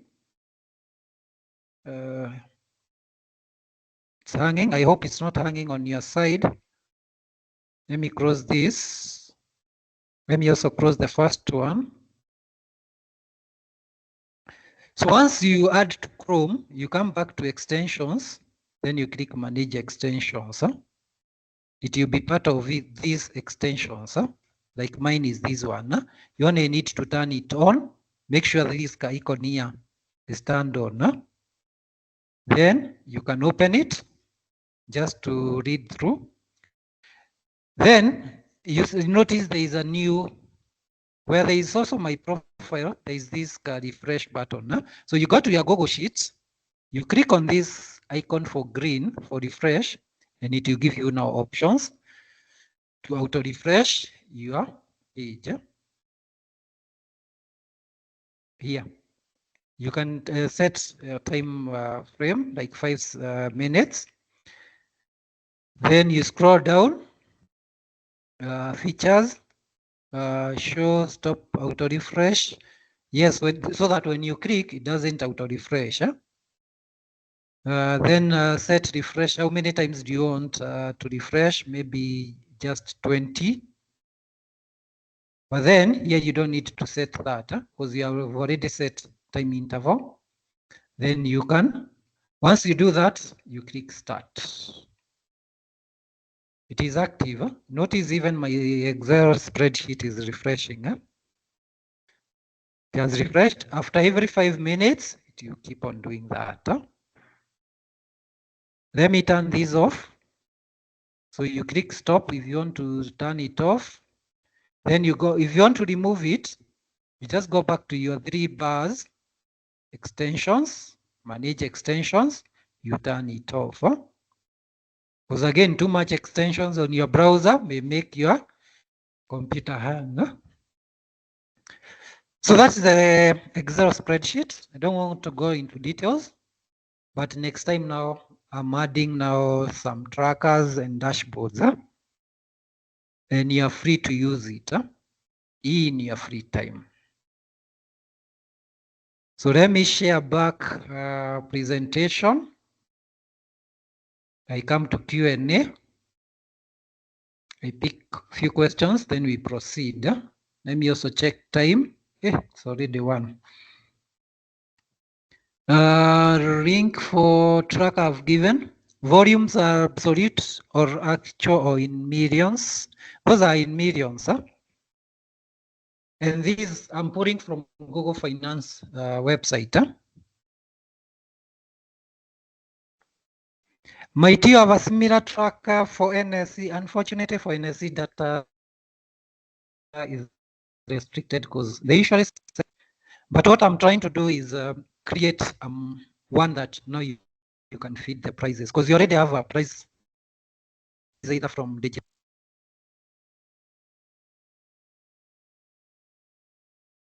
I can make it if it automated so that it picks prices automatically from price list. That will require some programming to see how I can lead PDF files, but leave that, that's my headache. I'm also a programmer. If I'm able to crack that, then you just need to drop an Excel, a PDF file. It reads, pulls everything for you. The rest is just automating the processes. And I would like now you start challenging NSE. Can they provide this data online to Google Finance? You can do so much with NSE shares by creating these trackers. It means then you don't even need analysts. Because analysts use, now the information I've fed on that tracker is what they use to give you recommendations. Next week now I'll be going to those terminologies, P ratio, what they mean, because you already have that now on that tracker. When you see it, what does it mean? With that now, with that tracker now you can be able to make decisions on buy and sell. Would you recommend leverage trading for stocks, especially if only conviction comes from your spreadsheets? What leverage trading? We are coming to CFDs, and I hope it is the next slide. You see the reasons why we are not giving leverage and margin trading. It is risky. You are trading on borrowed money. If you lose, you have to pay that money. Unless you are expert, we highly discourage using leverage. That's why CFDs and Forex, that's why they are risky. That's why they are very risky. Because the broker will never tell you they are giving you on leverage. So you just see some money in your account and you go and trade. When you lose, remember, you might even lose your hard earnings. So let's proceed with the presentation. Let me see, it's hanging on my side. Just confirm you can still hear me.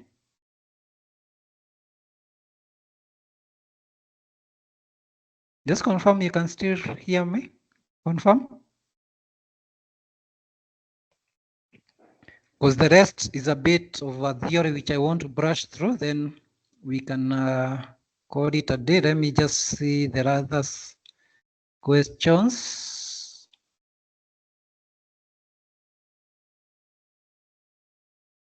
So for NSE, I've said this data, their data is not publicly available. Hopefully they can make it available.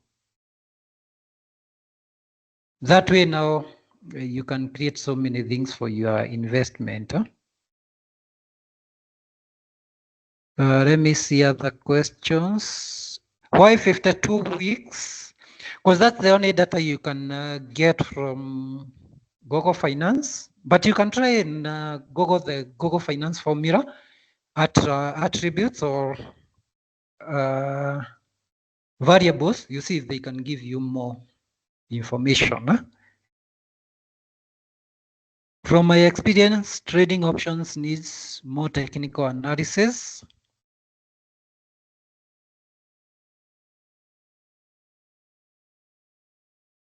The reason why you're using 1 year data, 1 month in a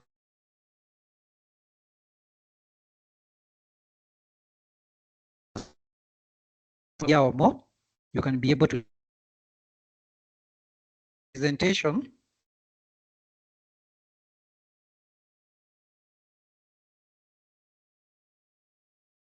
I'm waiting for it to respond. I think I loaded a lot of data.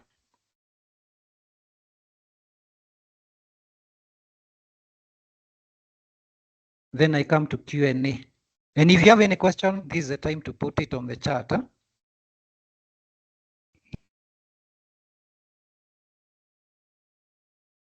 me go to presentation. Hopefully we are done with international stocks. We brush through CFDs and Forex. Then we come back to Q&A. Let me go to presentation.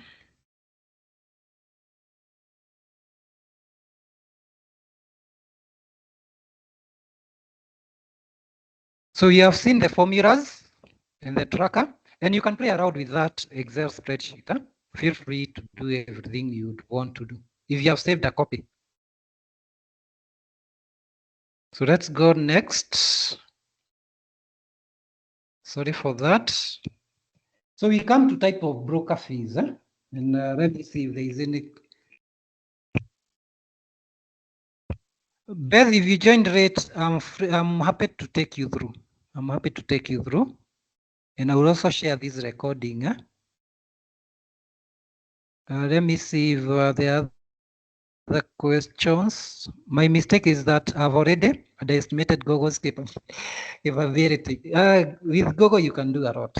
With Google, you can. With that Google Finance formula, with just basic Excel skills, basic. I'm not saying you be technical.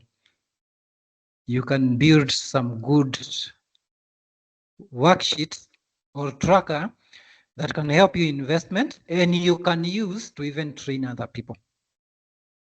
Guiding you, I'm very happy to do that. Thank you. Recording will be shared. Recording will be shared. As you know, I always share when we do trainings. For AIB, we from our management, even from our governance, we like giving you that information so that you can make informed decision when buying shares. We don't like seeing clients lose money. I'll share the recording, June. Don't worry. Not even recording, even these notes. I am also doing blog posts of the IB platform because brokers don't have blog posts. I'm doing blogs even to even support you more. Link for the spreadsheet, it's there. I will also share on the WhatsApp channel. How do you determine IPO price of a stock? It's not us who determine. IPO stock is done by, when they are doing IPO, they have their, I'm forgetting the name, brokers and also corporate finance team who guide them on valuation. They're the ones who come up with the price based on so many other factors. You as the client, you even don't get to know. The team that is advising the company that is listing is the one that does everything. When they are going for approvals to CMA, they must disclose how they came up with that pricing. I have seen someone stating online KPLC should be 30, not 100 based on assets. How do they know that? That could be an analyst. And you know that is their view. But they are forgetting there is inside information for that company they don't have. Maybe they're basing it on what is disclosed to the public. There is information insider information that is only known by one, their auditor, and also their transaction advisor, because transaction advisor is the one who does all that work. But that should not worry you. I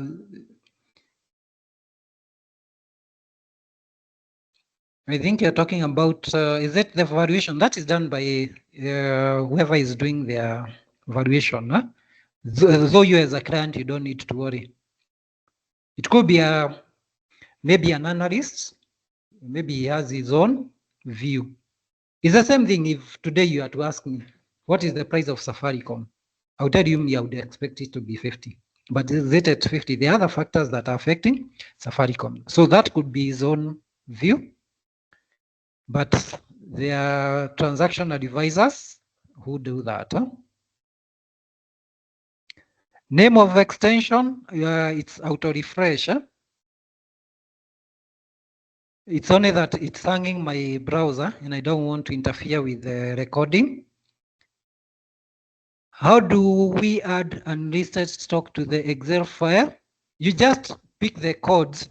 If you have codes, actually you only need to fill in the first column A and column B. The rest will pick. Then make sure you got the last entry. That's where you add. Then you drag the formulas down.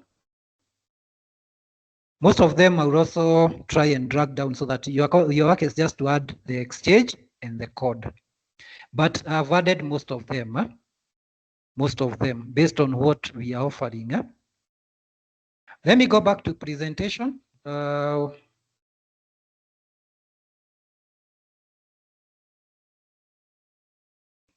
65 total to be corrected by government based on 65% that will be listed. Maybe just clarify what this is. I'm not able to scroll up. This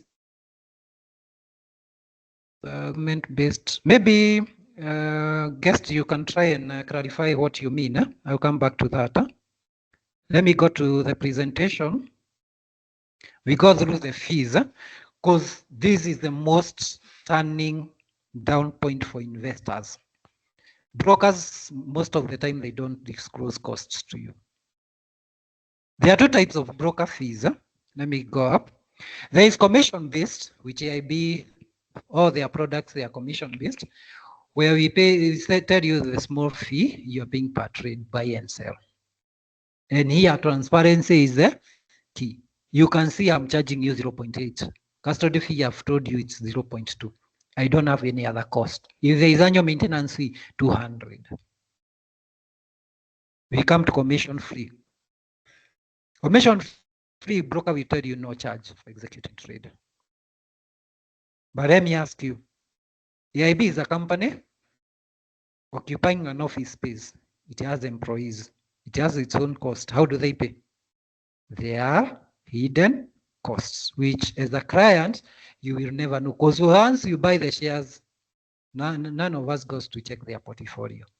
One of the hidden costs is bid and ask spread. That is the gap between buying price and selling price. As a client, do you have access to NASDAQ live price to compare with what AIB is giving you? No, you don't have. So the price I'm giving you, you're assuming is from NASDAQ. But if you check the bids at the top and ask, if there is a wide gap, then it means there is a high cost. And especially if there is low volume. Always ask yourself, why are people not buying this stock? That spread, that's where brokers, most of them, they make money from. Then Forex conversion fees. Some of the brokers will charge you when converting. They tell you put in Kenya shillings. Don't worry about USD. But do you go a step ahead to confirm that the rate in Kenya today, at that time that you deposited, if you are to divide what you put in Kenya shillings is what you got in dollar. If it's not, then it means they're also putting some money from there. And they usually put a markup, can be a 0.5% to around 0.3 to around 3%. But you never know. Because you just put 100,000. It's just there. But when you buy shares, they convert, they take a markup. Remember, they have put the spreads on the bid and ask. There is a conversion for Forex. Then there is the custodian fee. EIB have told you 0.5, 0.2. They will never tell you there is a custody fee. And that is deducted on the shares that you buy, not on the cash that you have put. When you sell, that's when you realize, hey, I sold and I'm getting less. Why? You can't question. But again, they have deducted some fee. Withdraw, they charge you to withdraw, not to pay you, withdraw. Then the bank, remember, in M-Pesa also charging you. That withdrawal fee is also their portion. Then price spreads or markup. And this is what most brokers do. NVIDIA is a 140. But on the app, that is on the market. On the app, you see 140.5. You think 140.5 is the actual price from the market. This 0.5 is their commission. And it is usually higher than us who are trading you 0.8. You go and get a trade and compare the actual market. Compare the price. So when you're told commission free, be sure to ask whether there are all these hidden prices. Otherwise, those costs eat into your investment. I'm not exposing anyone. I'm not here to badmouth anyone, but that is the reality in the market. And if it happened because regulator have said disclose your charges. That's why we tell you we are charging you 1.3%, not the market 1.6. We are telling you NSC they are charging you 0.0 this because we are required to disclose that. And the price we are giving you is direct from NSC. For international markets, do you get to see the price from NASDAQ? If you have access to that price, let me know. I would like to know in this presentation, in this training. So that's how brokers make money out of you. And you never know. If I was to ask you, when was the last time you checked the actual price of NASDAQ prices, New York Exchange? We don't do it, and that's where the cost comes in.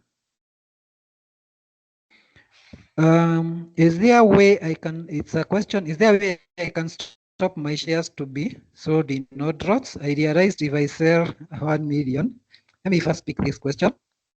The commission or more, the commission is less. If you have already placed the order, just cancel. Just go to order. If it has not executed, just cancel.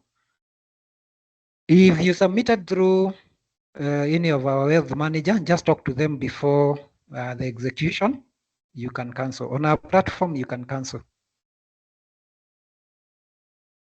But we don't have orders of today. All shares are trading as one. If it is one share, one share. If it is 120, 120, we don't have orders anymore. If you had placed on orders, I think that order should have been cancelled by now. For now, it's from one share upward, no minimum. So let's go back to presentation. Just confirm now you can hear me, because the chat is a bit quiet. I'm even fearing whether I'm still in the presentation. Just confirm on the chat as I take a cup of water. Thank you. Let's now go to the next. And I hope now you understand commission-based, commission-free. If a broker tells commission-free, just take this as a picture. From it says hidden cost to what? Those four, just drop them. Let them explain to you what they are actually giving you in that. I'm lucky to have gone through the process of integrating international stock trading, and I got to know all these. That it's not coming from Google, or no. These are things that came up during our discussion. That's why we decided commission based, so that we don't expose you to hidden charges which you will even pay more than what you are paying us in commission. Remember, you are paying for cost which you are not seeing: bid and ask spread, Forex conversion, which is actually higher, custodian, which is higher, there is withdrawal fees, which is higher, then price spread, which is also higher than the commission. Huh? So those 5 costs, actually the price spread is what we are charging as commission based, because we would have put it as a spread, but all the others we decided, apart from custodian, because it is the custodian who is charging, let's waive them. We go for commission based. So let's proceed. So the way spreads affect your entry and exit: as a buyer, you pay the person who is selling to you. The seller will receive what the buyer is paying. Huh? So this is how it works. Huh? As a buyer, remember, you are buying from what the seller is giving you. So you are paying them what they are asking for. As a seller, you are paying what the people who are buying are willing to pay. You don't have any other option. Huh? So even a small spread, a small difference between your price and that of a seller can eat into your returns. Huh? So the spread is the difference between the top bid price and the actual price you execute your sale. So if the top is around, that's 140, and the seller is willing to sell at 150, that 10 bob is a lot. If you convert it into dollars, it's around 1,000 and something. So it can eat into your returns, huh? Especially if you're doing frequent trading. For day traders, huh? So always be aware of the ask and the bid side. You check the price difference, huh? So that you don't pay more. So let's assume the buy is at $110. Huh? That is the top ask, because that's the price you can buy at. Then the current selling price, that the price you can sell at is the price the buyers are willing to sell at. It's 99.9. So that difference of 0.2. If you are buying, remember you are buying at 110. Yet, if you are at weight, you can buy at 99.9. That difference of 0.2 can be a loss to you if you don't take caution. Why is this? Market depth plays a lot into how you make money. If you notice, the difference between top bid and top ask is huge. Just start asking yourself, why is this the case? Look at the volumes. If they are low, if you're online, we give you split. Split is the number of orders which are in there. If they are also less, you can try and keep off that stock unless you're looking for dividend. Then trade frequency and cost optimization. The number of trades you put play into the cost. Huh? So frequent trading, more hidden costs. Remember, there are charges. As we said, for commission, you already know what you are paying. For commission for free, let's go back. You are paying bid and ask spread. Then there is a spread, price spread, which is a markup. Then remember, there is conversion if you are withdrawing. Yeah? So in this case, if you are doing frequent trading, you're subjected to price spreads, which I said they are higher than the commission that will be charged. So you find you are paying more, rather than somebody who have just told you I'm charging you commission. So for long-term investors, fewer trades, again lower costs. If you are just buying, again you are not incurring. But if you are buying today, sell tomorrow, then buy, remember there are those costs which will eat into your profit. So as a long-term investor, always focus on low spreads, liquid stocks, and ETFs. Even at NSE, check the market depth, the bid side and ask side. The difference between the top prices is what I'm calling spread. If that price difference is lower, it means that stock can trade very well. You can easily buy and sell. That's what liquid means. It's a stock you can easily buy. It's a stock that you can easily sell. It means there is a supply and demand at lower prices, lower cost, because of that low spread.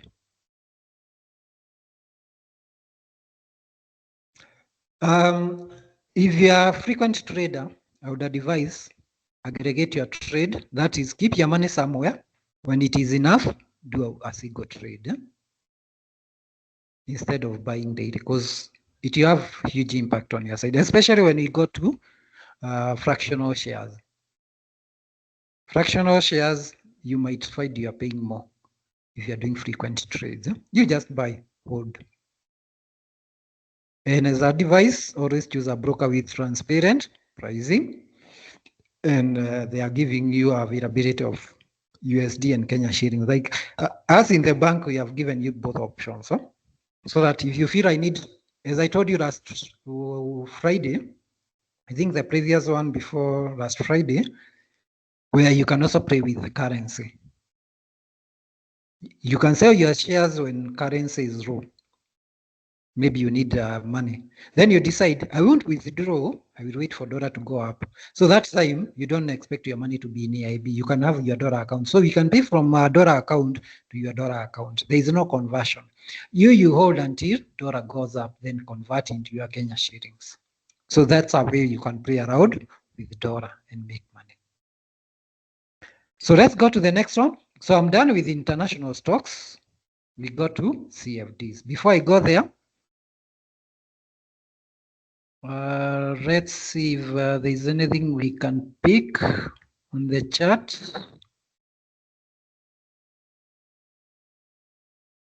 The next one, IBKR have been mentioned numerously as recommended broker. If you're able to speak on this in terms of hidden and other cost factors you have mentioned.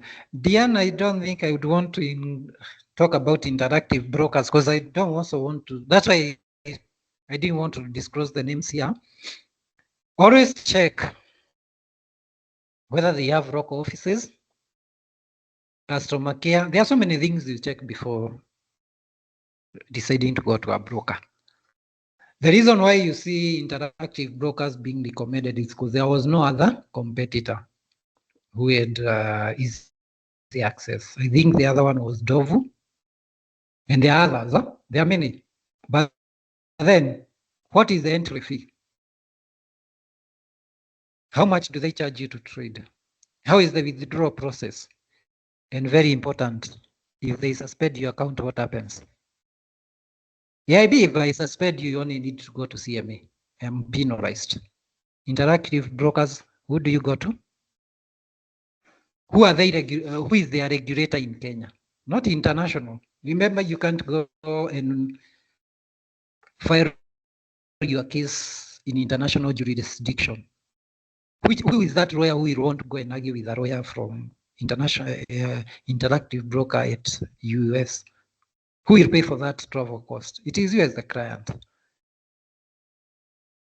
AIB, we don't have any party we are dealing with outside. You only need to go to CMA, leave it at CMA. The penalty AIB will get, they will never even try that. You try to look at some of these things. Huh?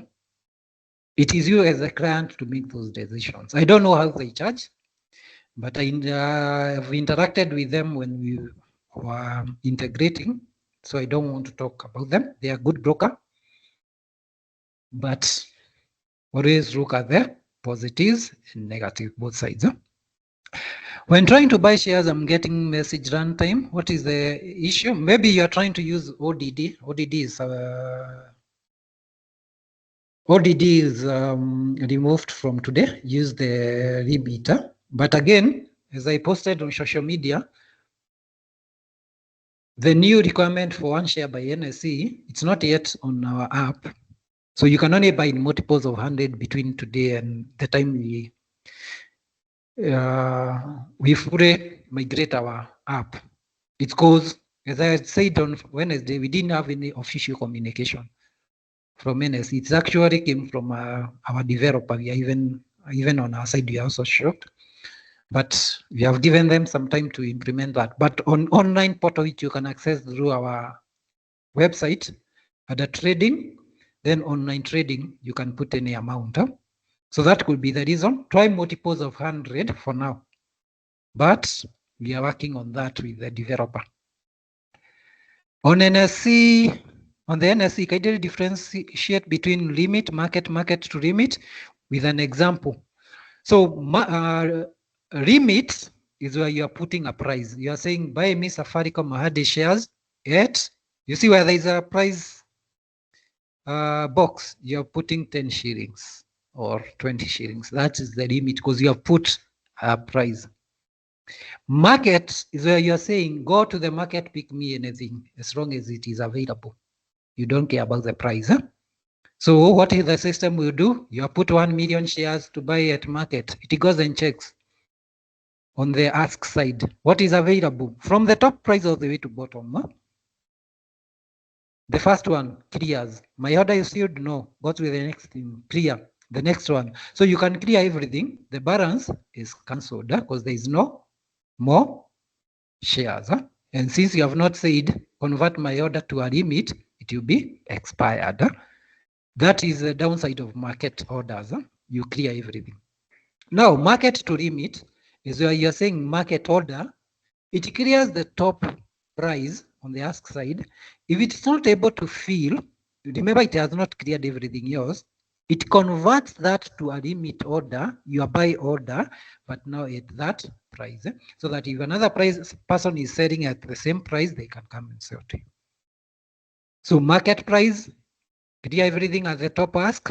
Don't consider the rest. If my order is not filled, instead of expiring, convert it to limit. Let's meet Wednesday where I will show you on the app how it works. Huh? Day is where you are saying a limit order, put it for today, because the date is shown there. Good till date, GTD, good till date. You are saying put my order for this number of days, then you select in the calendar the number of days. IOC means immediate or cancel. When I submit my order, immediately execute. If it's not able, don't even convert that, cancel my order. Fill or kill, FOK. Fill my order quantity in full or don't execute anything. Yeah? So if you're submitting 1,000 orders, 1,000 quantity, either pick me the whole 1,000 or don't execute anything. Yeah? And I think there is a small explanation. I hope it has explained what I've gone through. I thought you buy raw mini trades. What if weight and price shoots up? It's all about, you play around with the cost. Huh? Remember, there are costs you are paying. There are costs you are paying, which you may never realize until when you're withdrawing. Huh? So let's go back to presentation. We got to CFDs. I will brush through quickly because these are not products we offer, but be happy to do this with other brokers who offer them. Huh? So CFDs, contract for difference, is a financial contract between you and the broker. You don't own the actual asset, if it is stock or commodity. Remember, in physical shares, you are buying NVIDIA, you become a shareholder. Here, you're not owning a NVIDIA. You're only speculating on its price movement. So you buy when the price is low, when it goes up, you sell, but you don't own the stock. You are not entitled to dividend at all. Here, it's a contract between you and the broker. And it is settled in cash, not in stocks. Remember, for physical shares, you are buying shares. You receive shares, you pay money. Here in CFD, you are paying money, but you get the difference between the price movement is what you get as the profit. If it is a loss, then you lose the difference. Huh? So you are not owning the real asset. It could be stock or commodities. Huh? So the difference between physical shares and CFDs, there is no actual ownership in CFDs. So you don't have voting rights or dividends. and are only used for short-term trading or speculation. Because you are buying, speculating the price will go up, or you are selling, shorting, it's called shorting, then speculating the price will go down and buy back at a lower price. So that difference makes a profit. And you can trade most of global assets. It will be stocks, Forex, commodities, crypto, depending on what the broker have given you. They allow for fast, low-cost execution compared to buying actual shares. Remember, shares you are paying the commissions or those hidden costs, but even CFDs, again, always check the pricing. So instead of buying Apple shares at 200, you open a CFD trade. That is a contract for Apple shares based on price movement. So this requires you have access to trading platform that have graphs, and most of them people use candlesticks. When I'm doing, we plan maybe in the next training to do a practical, but on tests account. I don't like doing CFDs because losing is very easy. So in CFD, there's a question that was asked on leverage. There is margin. In broker, we don't have margin trading. Margin trading means broker gives you credit, you buy, then you pay a small fee. On our side, we call it credit limit, but we don't give it. We only give to managed clients who trade frequently and they pay, but we don't charge a fee. That's what is called margin. A broker lends you money, you buy shares, but you pay later. Now in CFDs, margin is the money you need to open a CFD trade. It's a small percentage of full value. So you don't pay the full amount, you only need a portion of it. Then leverage is the money now that the actual money that you borrow from the broker to increase trade size. Most of them, like an example, it could be 1 to 10 leverage, where it says if you put $100, you can buy shares worth 1,000. But you have not paid this 1,000. You have put just a small margin of $100. So you put $100, but you buy shares worth $1,000. So this magnifies profit because you have put a small amount, buy assets higher than that amount. If price goes for you, you make profit, magnifies profit. But again, if you lose, it magnifies the losses. So there are two positions you can enter. One of them is wrong position, which is you place a buy order expecting the price to go up, then you sell when it is high. So you are making profit with the price movement. In an NSE, I would take it like when you're buying Safaricom when it is low. If you're doing day trading, then you sell when it is high. That's the wrong position. Short position is where you're entering a sell position at a higher price. You're starting with a sale, then you buy back when it is low. In NSE, it's like when you have shares, you sell when their price is high, then you come and buy when the price is low. That credit you're leaving in your account, the price difference, then it is your profit. And there is an example. So like buying, you enter wrong CFD on Tesla at 250, then it raises to 270. Then the difference is your profit around $20. A short is where you put at 250 a sale, expecting the price to go to 230. However, if price moves against you, then you are losing. So a small walkover on wrong position, just to make sure you are understanding. Wrong position is buying. Shorting is selling. It's determined by the first trade that you do. So for long, you start with buy. For short, you start by selling. You think of it like buying mangoes at market because you believe the prices will go up next week. So you go to the market, buy the mangoes, hold them. Then next week, you are believing the price will go up, but ideally, it can go either way. So you hold those mangoes, then next week, when it goes up, you sell. When it goes down, then you are losing.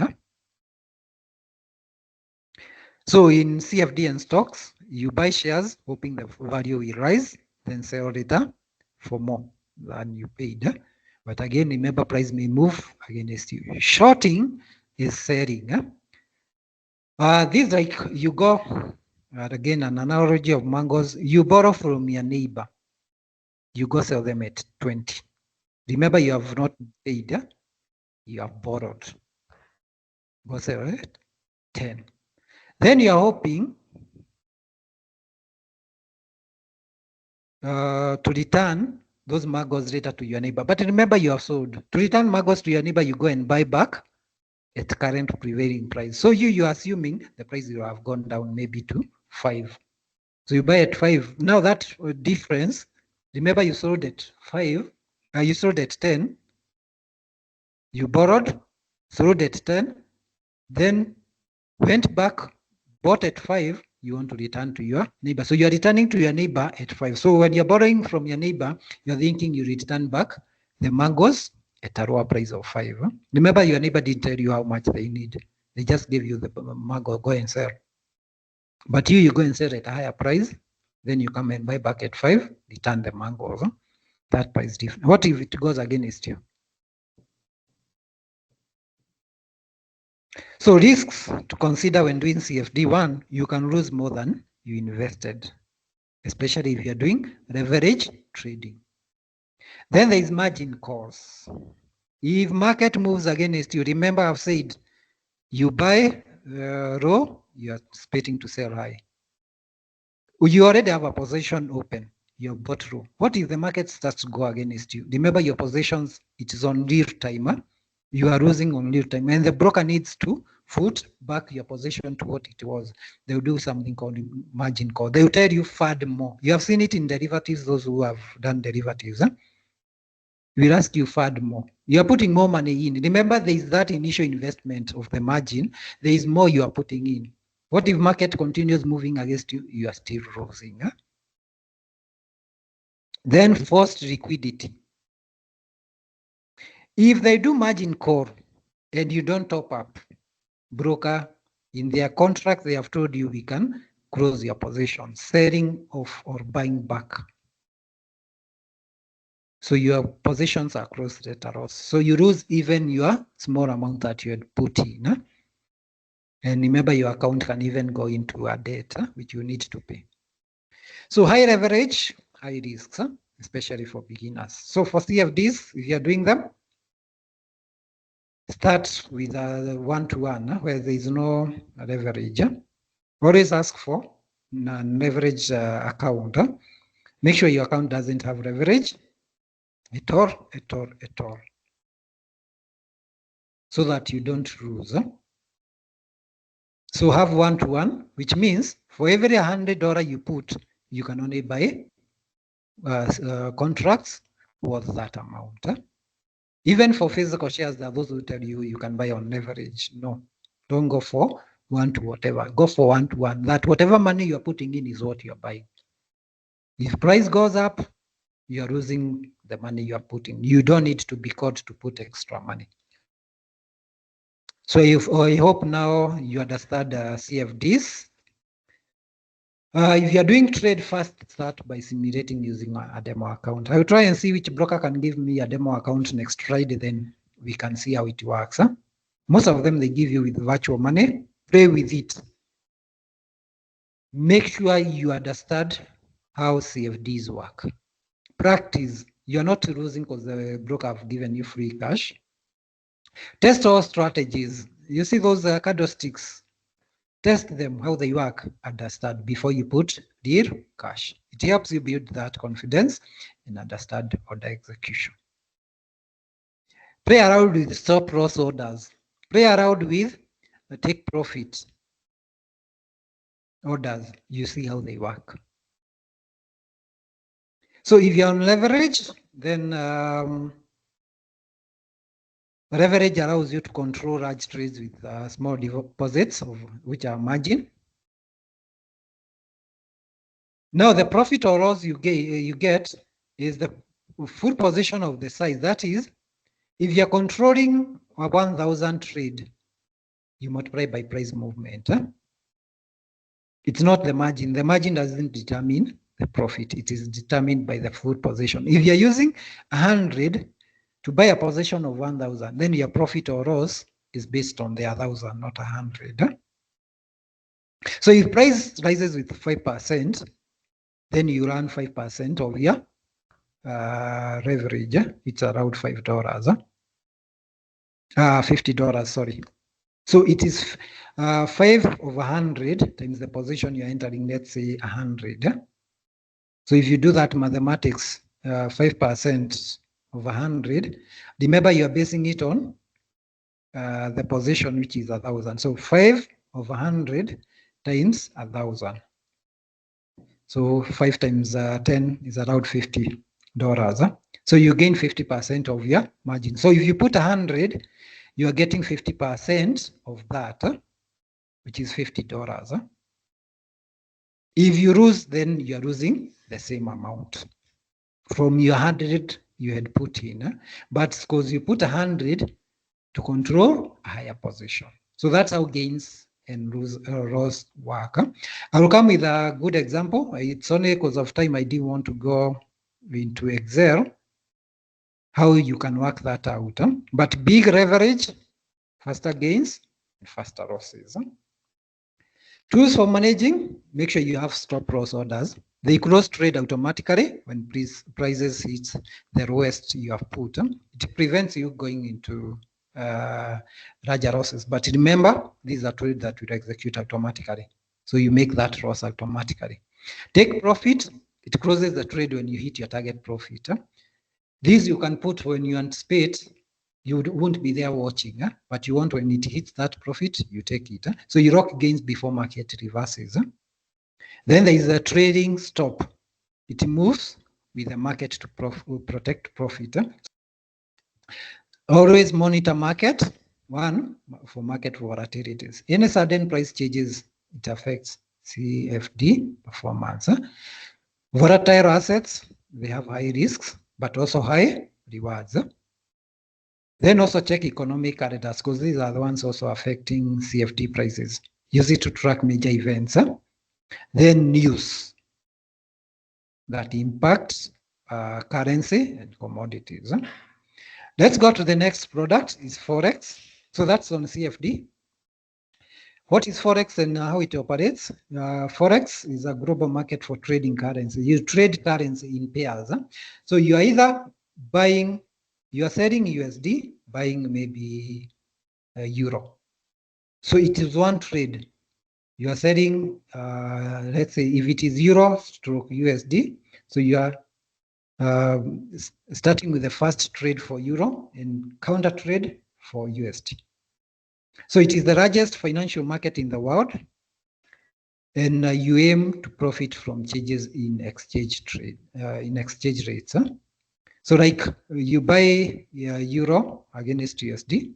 Let's say you buy at $1.1, then you sell at 1.105. So the profit here is 50 bips. I'll come to how this is calculated. So the types of currency pairs, we have major pairs. This is the most traded. It always includes USD. It is USD against another currency, like euro against GBP against USD, or USD against JPY. Then we have minor pairs. These ones, they don't include USD, but include other strong currencies. Then we have exotic. It has one major, like USD, against another one from emerging, like Kenya shilling. They are less liquid, but high spreads and more risks. So key terminologies, you meet like PIP, this price interest point. The smallest price movement in Forex, it is usually 0.0001. So like this, in this case, where you are buying at 1.1, then selling at 1.105, 1.1005, then the difference is 5 pips. Then the lot size, that is the trade size unit. We have one standard lot is usually in 100,000 units of currency. Then we have mini lots, which is 10,000, or micro lots, which is 1,000. The average, as we have seen previously in CFDs, you trade large volumes, but with small capital. Like you can be given 1 to 100 leverage. So $1 is controlling a trade worth $100. High leverage again, and resort to big gains or losses. The spread, as we have seen in shares, is the difference between buy, that is the ask, and the sell price. Tighter spreads, low trading cost, and we saw why. Higher spreads, the difference between the two, then it means high trading costs. So an example, like when you're buying euro against USD at 1.1, then you sell at 1.105, the difference is around 50 bips in profit. So here, the currency here is euro against USD. That is the currency. And so you're buying 1 euro, which is costing $1.1. When you sell at 1.105. So later, when the price moves up, then you sell at 1.105. So what is a pip? It's we have seen in the previous slide, the smallest price movement. In most cases, it is 0.001 for 1 pip. So in our case, you have seen if you are buying at 1.1, then you sell at 1.05, the difference is around 0.05. So how many pips are there? You just multiply 0.001, which is equals to 1 pip. I think this one I can show you in Excel, but because of time, so if you have done mathematics, 0.001 equals 1 pip. So how much is 0.0050? It's 50 pips. So what does that mean? You are making a profit of 50 pips from price change. So in terms of money, let's say I decided to buy one standard lot, which is 100,000 units of euro against USD. So for every 1 pip, it means I'm making $10. So for a standard lot, then if I'm using standard lot, because you're multiplying single pip, 1 pip we have seen it's 0.0001. You multiply by the lot size, which is 100,000, which you come to around $10. So if I've made 50 pips as a profit, then I'm multiplying by my $10. So I've made a profit of, I know this is confusing, but let's meet next Friday. Where now we'll do, I'm not sure whether to start with the CFD because it's a full tutorial, or Forex to explain in details so that you know what you're getting into. Let's go to Q&A.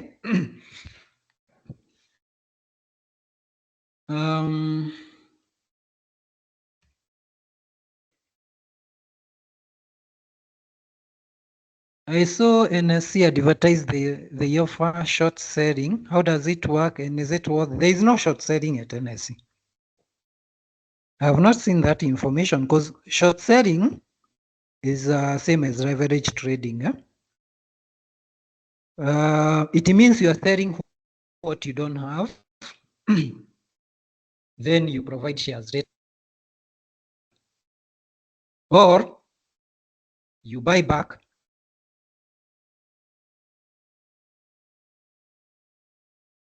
It's not there. The current intraday is non-leveraged trading.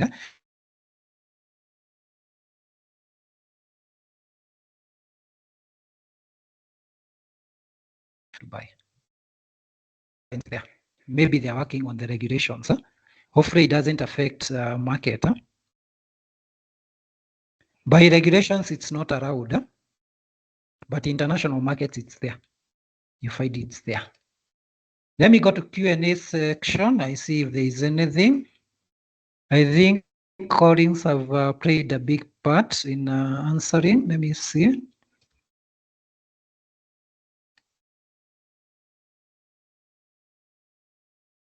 I think more.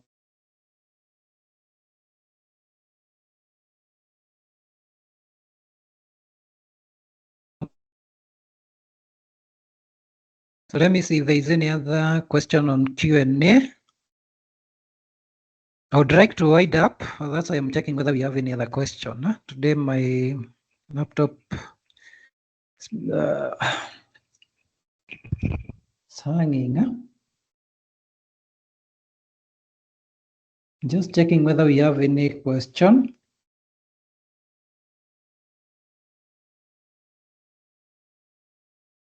Let me check Q&A.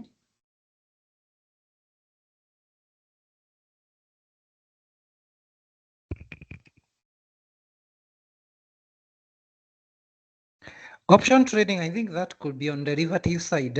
If it is derivatives, that will be in there. But if it is on stocks, you can't do short selling for now until regulations are done. But in derivatives, you can do. Because the issue was, then how do we handle a case where you do short selling, then you don't meet your obligation to provide those shares? Remember, you have sold what you don't have. The client who have bought needs to be given those shares. How will it work? Security lending on borrowing, it has not picked very well. So in physical shares, I don't think it's there, but derivatives, yes. Derivatives, I know it is there. Why must one stay with shares for 3 days? That is by regulations. The way it works, when you buy today, the broker will debit you money today. CDSC will transfer shares to your account today, but they are not ready for trading.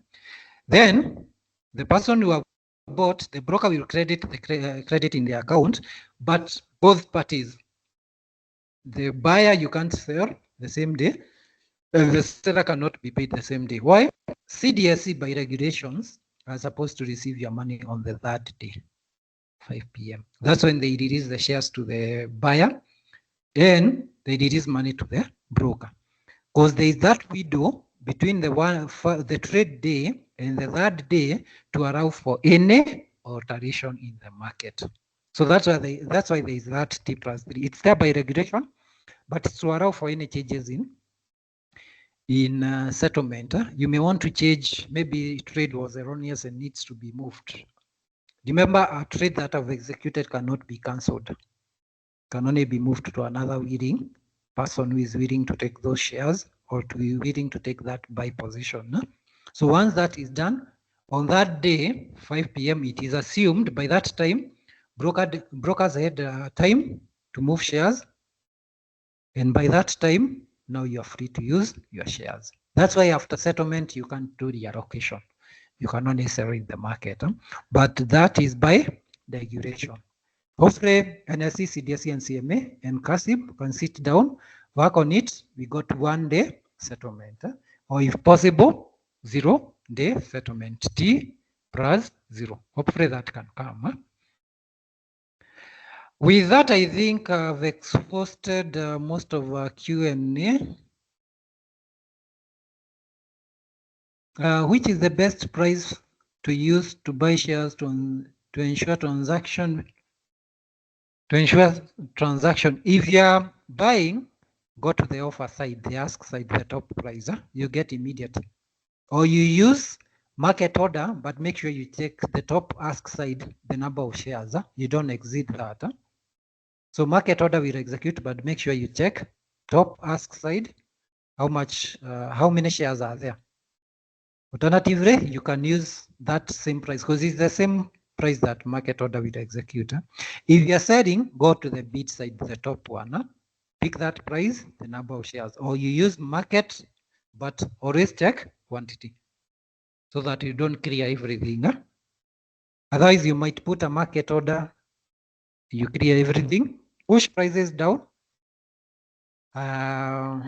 which again, it is within the regulations, but again, you can clear everything. Then at the end of the day, you find prices have started to move up. So with that, I would like to say thank you so much for coming. My WhatsApp number 0723 384 775. I had shared the link to WhatsApp channel where I will share this recording, notes, blog posts, and as I've promised, I'll also be doing now for CFD and Forex. I'll try and see which one I can cover next week in details. Then next week, but one, I cover the other one. Now I'll be alternating like that. And if there is demand to those products, then I can find a day to train you.